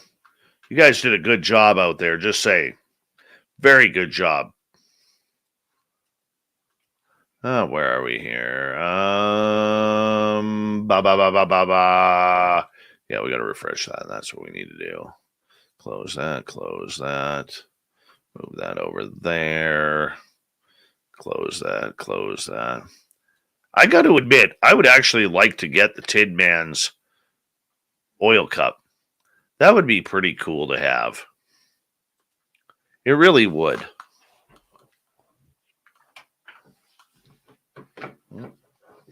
Uh-oh, got a gnome trap.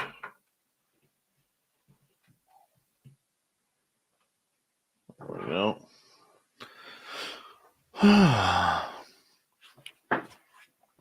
Good times, good times, good times.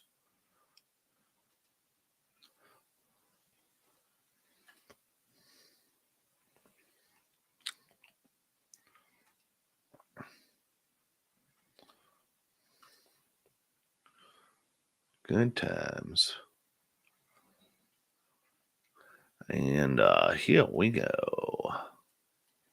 Close that off. Nothing happening in Namibia right now. All right. Oh.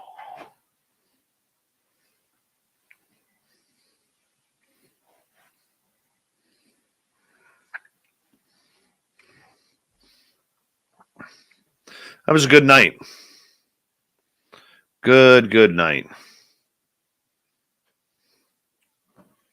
Not going to lie. We did well tonight. We did very well tonight.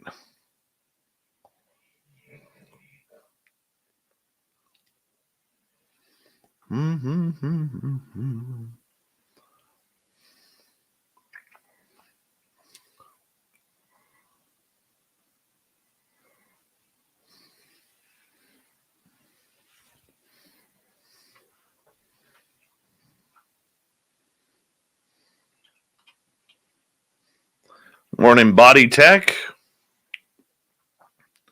How are you?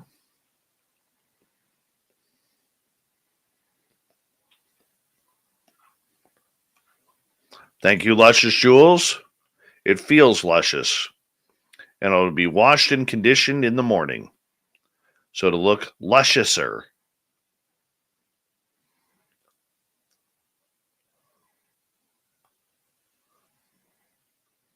Lusciouser. I mean, it's everybody's, looking for new words. Lusciouser.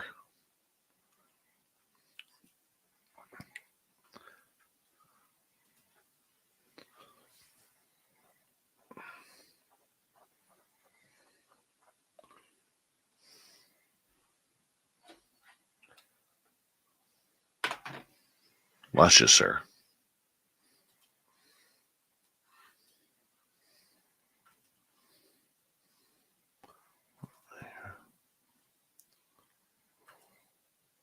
Wrong button. Darn it. Close that off. Yes, I do want to close it off.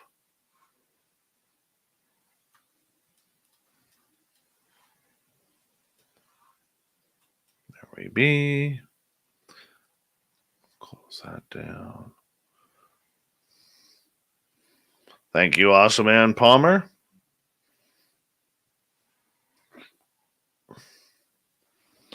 All right, let's go like this. Let's go like this. Close that off there. Let's lower all of this down here. And normalize.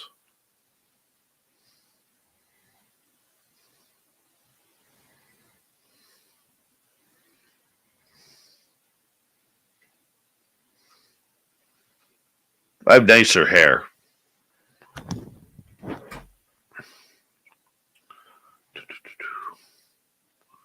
Vera Ray getting booted for being Russian.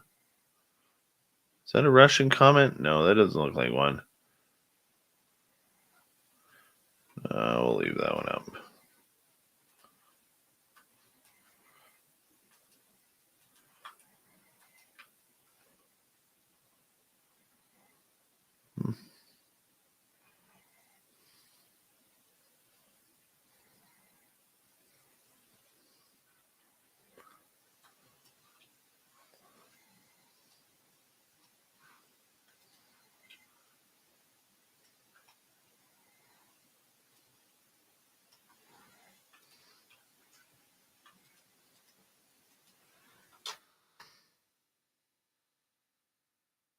Any questions?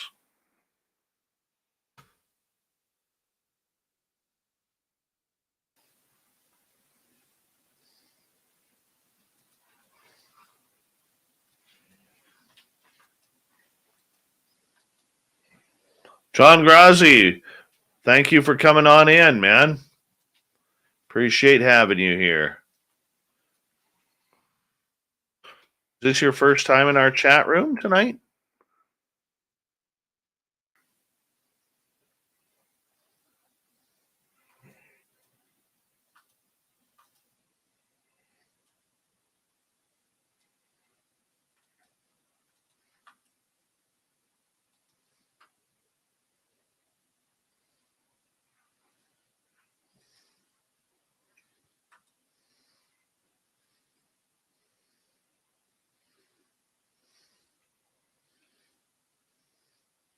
Hey, Chuck Banks, how you doing, buddy?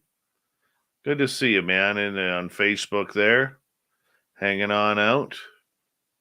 I was dealing with trolls tonight in our Facebook. I didn't realize we had that many trolls that were on troll profiles in our Spaced Out Radio Facebook group. I banned not many, but I banned like 3 of them tonight. Blocked them all. It's weird. Never happens like that.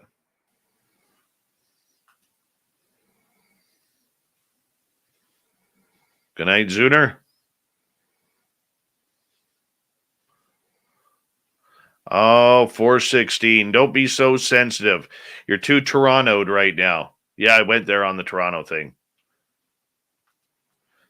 Lighten up. We got to lighten up a little bit. Everybody does. Let's light up. Don't make me break into song, man. Feelings. Nothing more than feelings. Hey, you asked for it.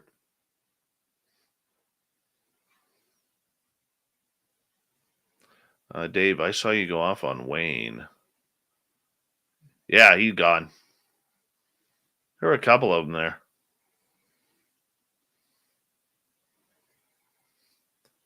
Chuckster on Facebook. Of course, man. Just let me know.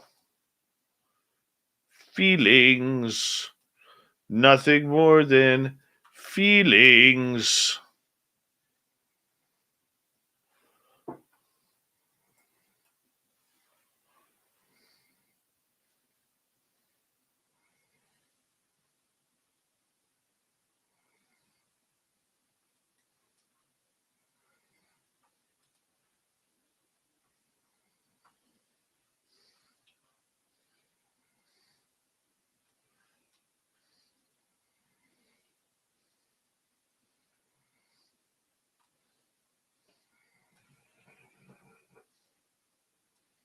Can you hear my dog snoring in the background?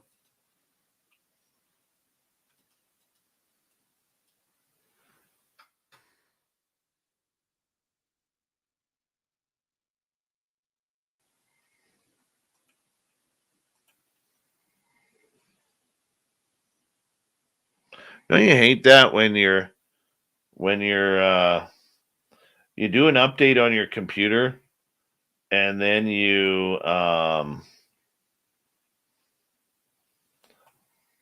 it says the update is done, but then when you go to log off your computer and it makes you press the little button again that goes shut down or restart or whatever, log off, restart, and then it shows that you still want to update? And you're like, dude, I already did. And it's like, what, do you want to update? No, I already did. Why do I want to update again? Well, we don't know, but do you want to update? We're giving you an option if you want to update. And it's like, I just updated. Why do I need to update? Do I just turn it off now? But what if the update didn't work? This is the shit that goes through my mind. Jules, what thoughts have you or questions for Anjali? I honestly have nothing to say to her. Lynn and I thought about interviewing her.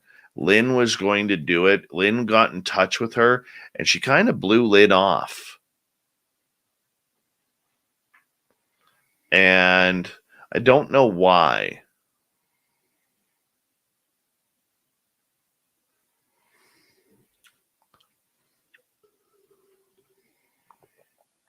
But I find it a very, very difficult situation because she, how can you put it? I think she's an experiencer. I do. I don't think that she is lying about what happened, but I think there is some mistruth there. And I think she's got really, really bad handlers. I really do. There was a lot of people who clinged on to her like she was the second coming of Elizondo right off the bat. And I don't think she was prepared for a lot of the negativity and anger that followed.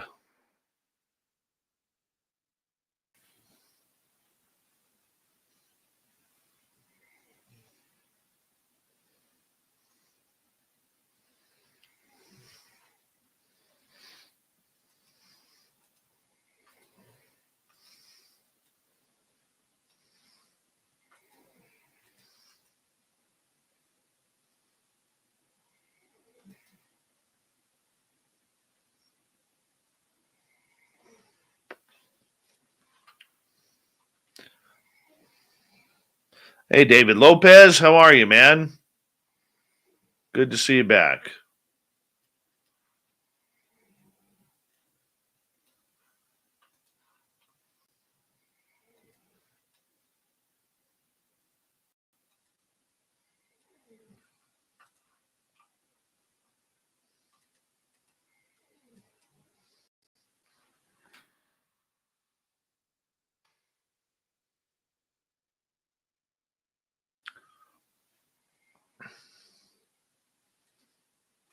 Jules, I think you're pretty smart enough to tell that she's definitely an experiencer, but I don't think it happened the way she thinks it happened. I know that sounds weird, and I wasn't there. I don't know, but just looking at the way that she has handled herself, carried herself, who she is kind of clinged on to and talked to on podcasts, and look who she has argued with. It really,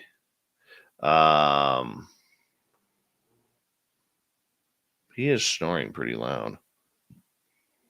It really doesn't bode well for her argument, if that makes any sense, Jules.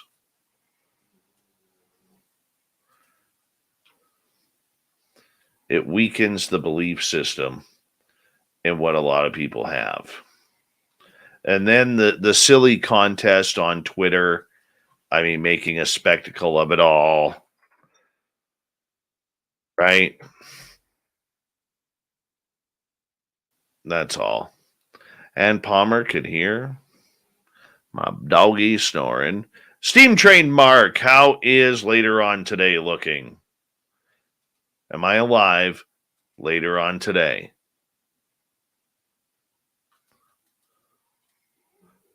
Careful, Brazelhoff. I heard Angeli loves reverse headstock guitars.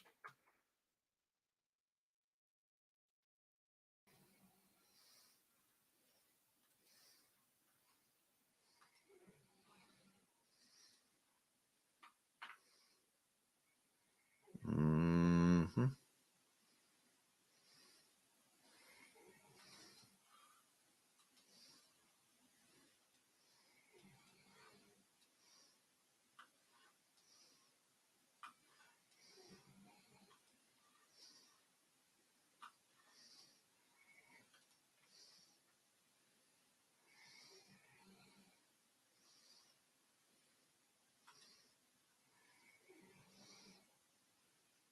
Thank you, Mark.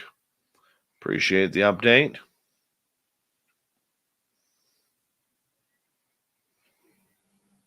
What do you say there, Doug Stevenson? Let's see if we can sneak my microphone over.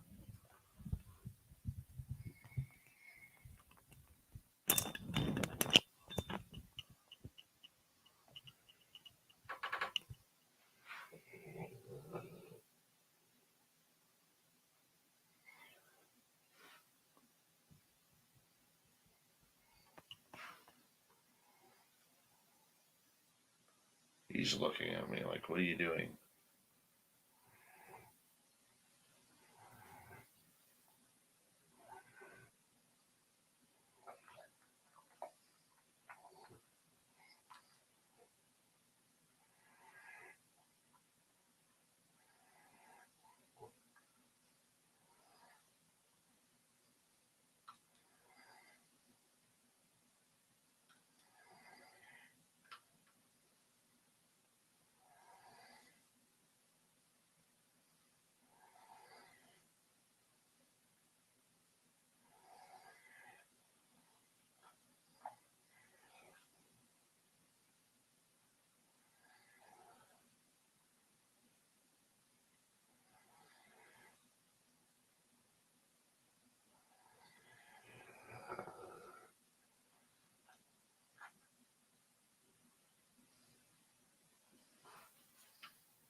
Thank you, Grandpa Holland. Appreciate that. Can you guys hear my dog?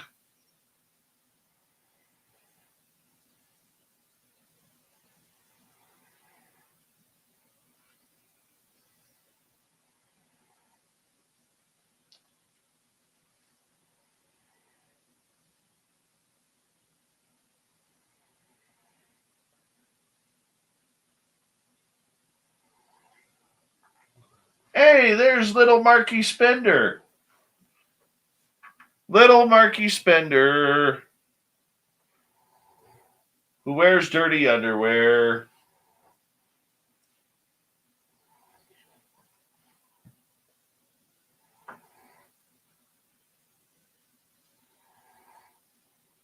By the way, we put up a new episode on Canada's Great Unknown today. Paranormal stories. Oh, the zebras are back. Hold on. We'll share this. Share screen. There we go. Zebras are back. Come on, zoom the camera back.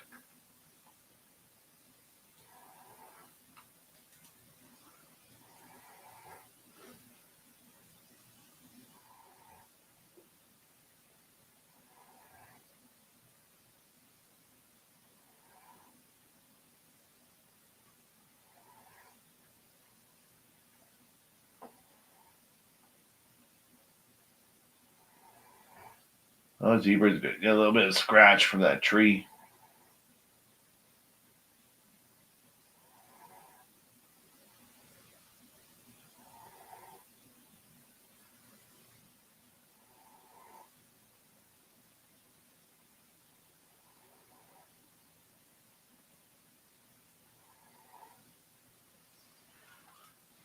Let's see. It's 10:19 in the morning, 29.3 degrees Celsius.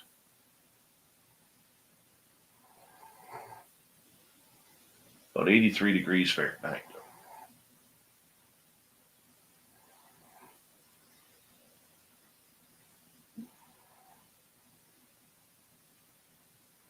Mark Spender, you're the only guy I know who has a head bigger than a zebra.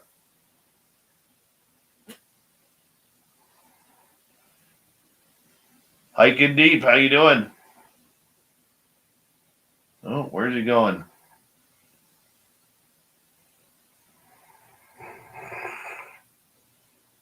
Zoom out, zoom out.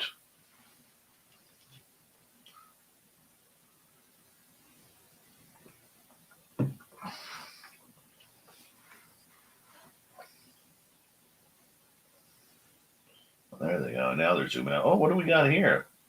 Looks like we got some springboks coming on in. Got some animals over here, too. Those are just out of the way there. They look a little blurry. They look like more springboks. Going for their turn at the watering hole.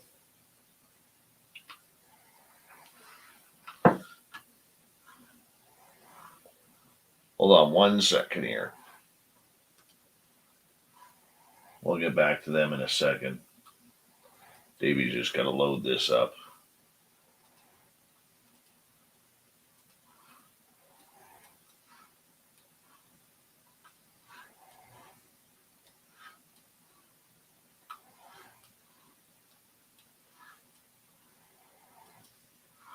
There we go.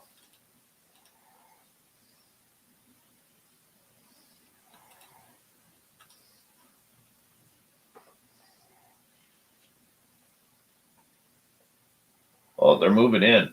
Well, there's a big pack of them. Holy cow. Here they come. They're all eating the grass. There's probably like 20 of them.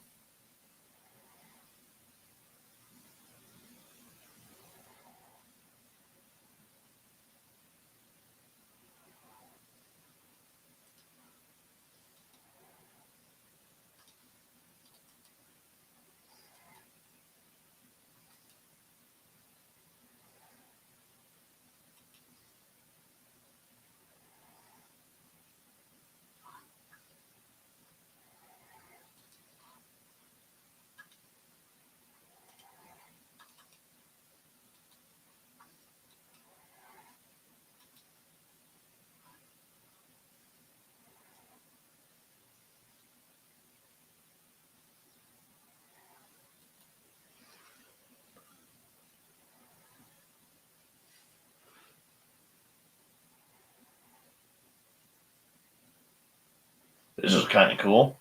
I've never seen this many springboks here before.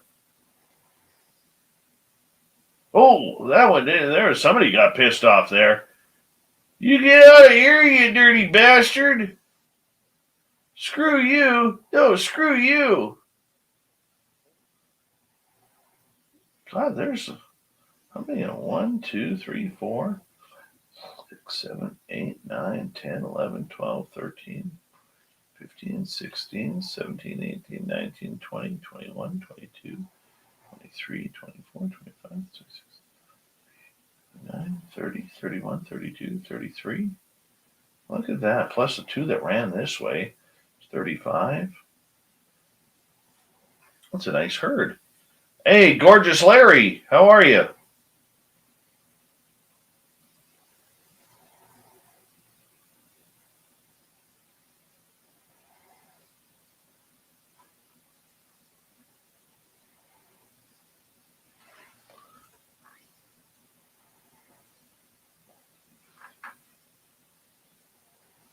Hiking Deep, this is the after show. I like this channel. It relaxes me. It's Namib Desert in Namibia at a man-made watering hole here, where the earlier we had the zebras earlier. Now it's all springboks.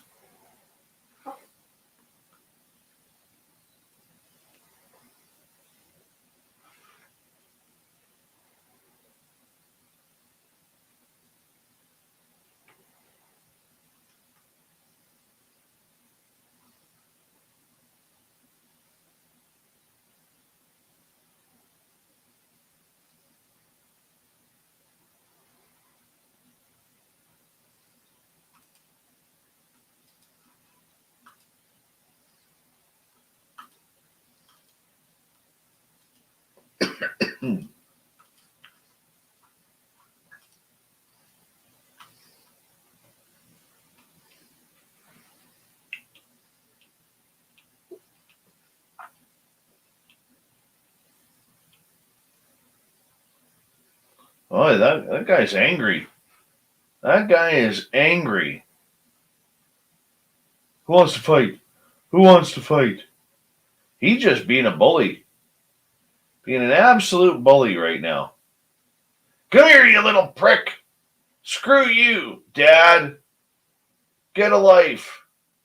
I'm going to teach you something. We're going to go to the watering hole and I'm going to wash your mouth out with soap. Boy, that guy's just an asshole. Just an asshole.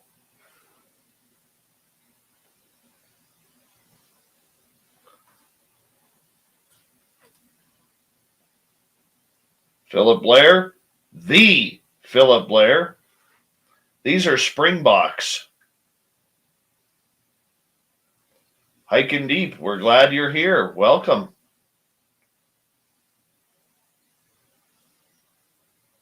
There's a lot of them. Holy cow, is there a lot of them. Look at this one here, just dropping a piss right there, right by the watering hole, doesn't care. On camera, look at this one. Hey, smells like you had asparagus. Yeah, it was a rough night. Rough night, she says. Well, where did you find asparagus out here? Well, I went down to the grocery store. They happen to have some.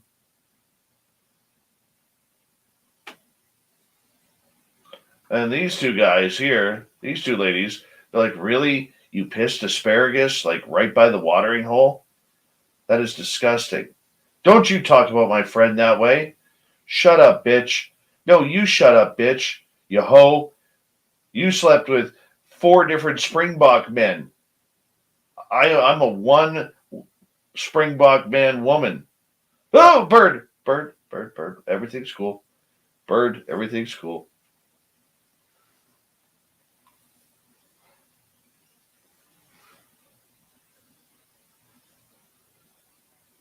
And just like that, they don't care about the asparagus piss.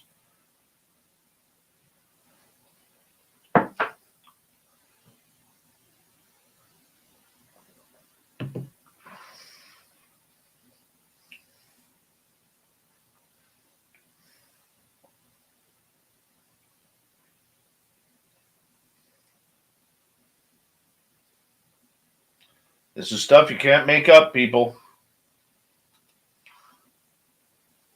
Hold on.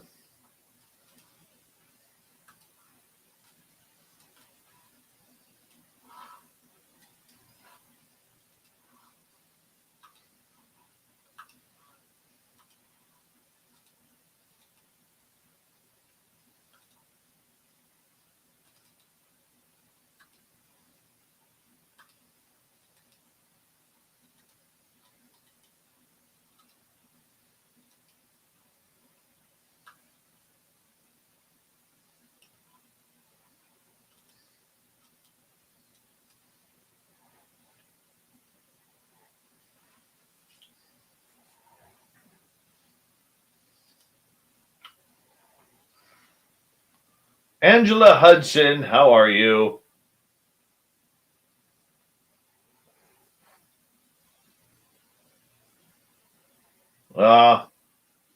Russia's got no game.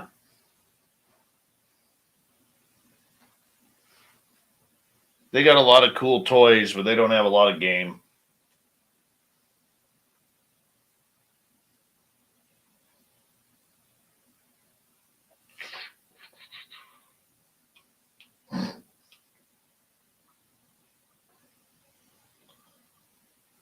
Can you believe Edna over there?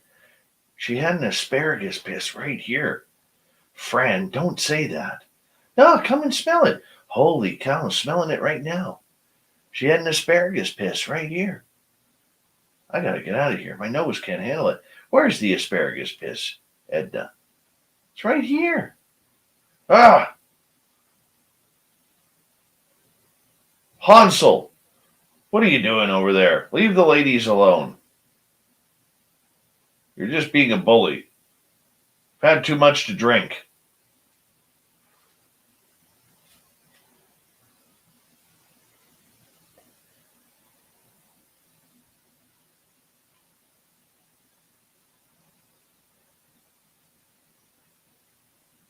Look at these two here. They're like, you want to go? You want to go? Drop the gloves. Let's go. Center ice. You don't really want to go, do you? Yeah, I want to go. Let's make this shit happen.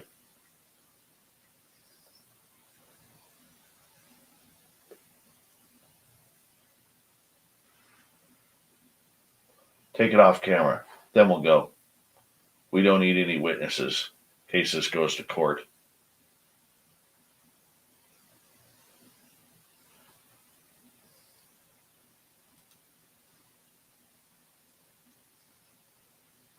Oh, yeah, there's that bully. He's back again.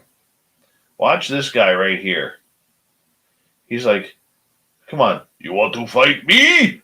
Let's go! What a jerk. And then this big guy here, look at his antlers right here. He's like, who is that asshole? What's he doing? I'm going to clean that young bastard's clock if he comes over here.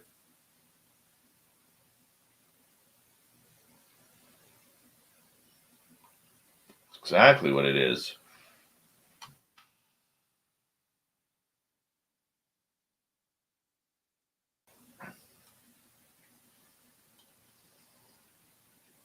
Mm-hmm.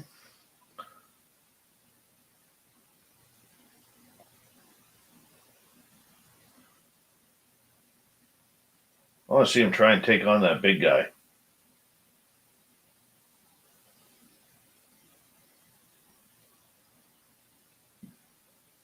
Their fur pattern is kind of gorgeous. The tan on top, the white bellies, and the black stripe on the side. They look better than a 70s Camaro paint job.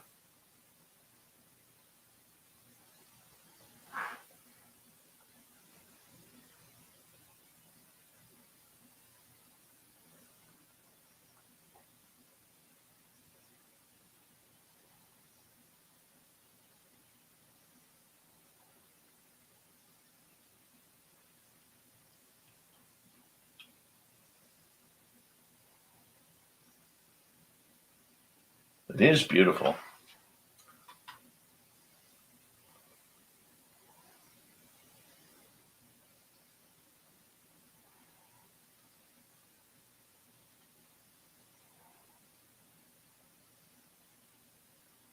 I'm going to go about another 5 minutes, then I got to get going, guys. Because I got my little guy upstairs. And I got to do dishes before I go to bed.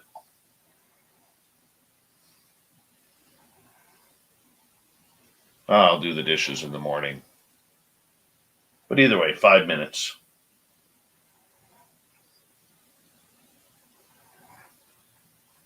Well, we're glad you found us hiking deep. Thank you for coming on in. And just like that, like 40 Springboks are gone. Oh, these guys are all at the Salt Lick right now. These guys are getting boring. Let's see what else we got. Let's go to live. Let's go to Tembe. See what's happening there. Oh, we got an elephant. We got an elephant. Nobody's manning the camera to move it on over. Look at the tusks on that guy. Holy cow. There we go. Move that camera over. They heard me. Swear they just heard me. Look at the tusks on him. Holy cow. What a gorgeous creature.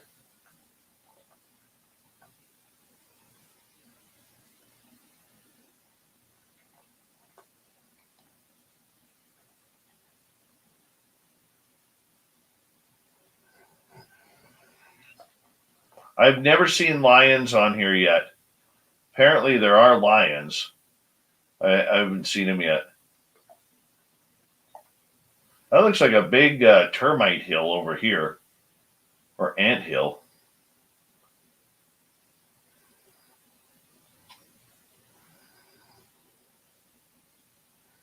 Look at this good looking fellow here. Oh, so beautiful. Must have heard me. Yeah, you're beautiful.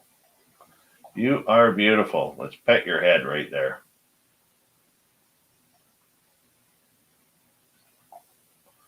Thanks, John Grassi.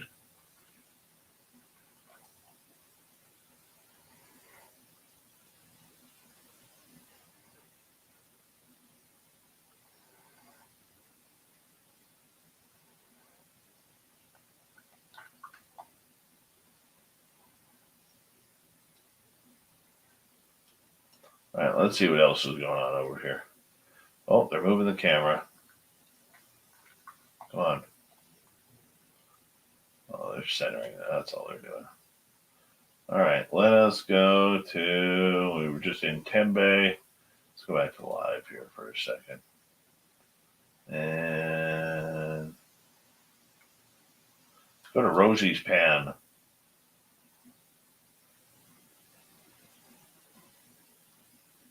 Uh-oh. Camera may be down. Nope, there it is. Remember the other day, right on this tree here, there was that giant boa constrictor?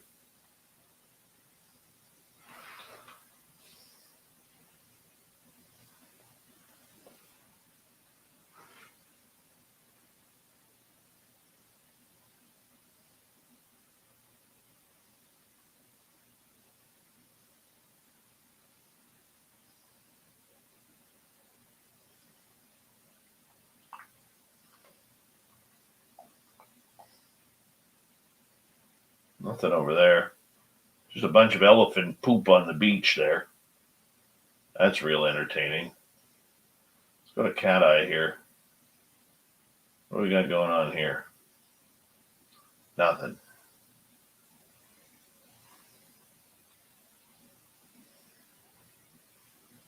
Oh, they're panning.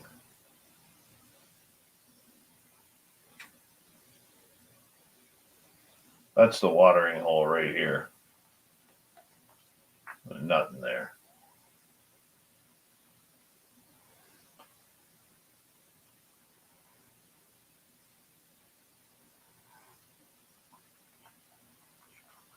See if there's any other channels. Tembe we were at.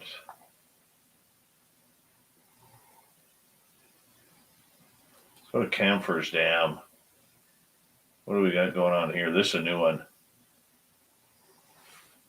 Just some birds. Guaranteed there's hippopotamuses in here. Has to be. What do they have here? Well, they don't have a description on this one.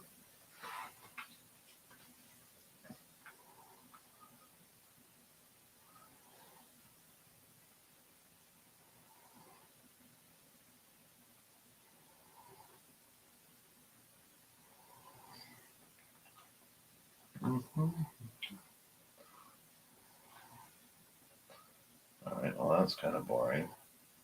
What's this one? Oh, that's Cat Eye. That's Rosie's Pan. We go to Africam. What is all their cams here?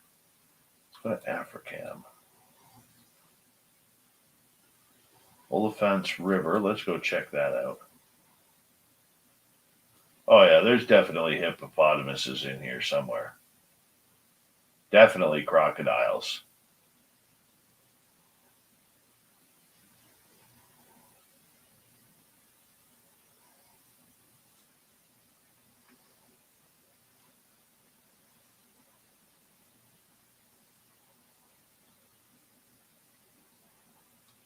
And finally, we'll check out Lisbon Falls.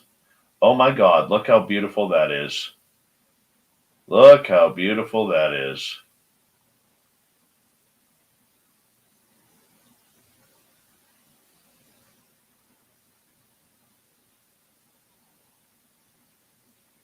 Wow. That is gorgeous.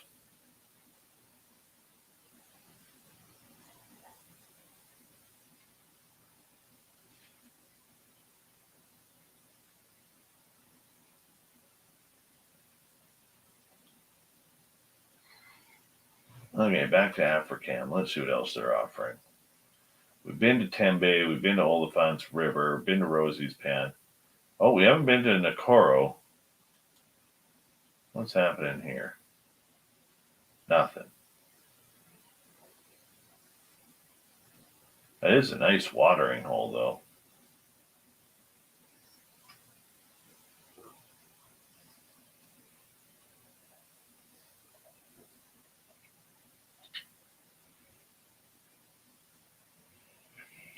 Well, it is that time of the night, people, where I got to get going here. I got things I need to take care of before I head to bed. So, big thank you to, oh, I almost dumped my iced tea. Cherry Pepsi, Mike, and Steve for the super chats tonight.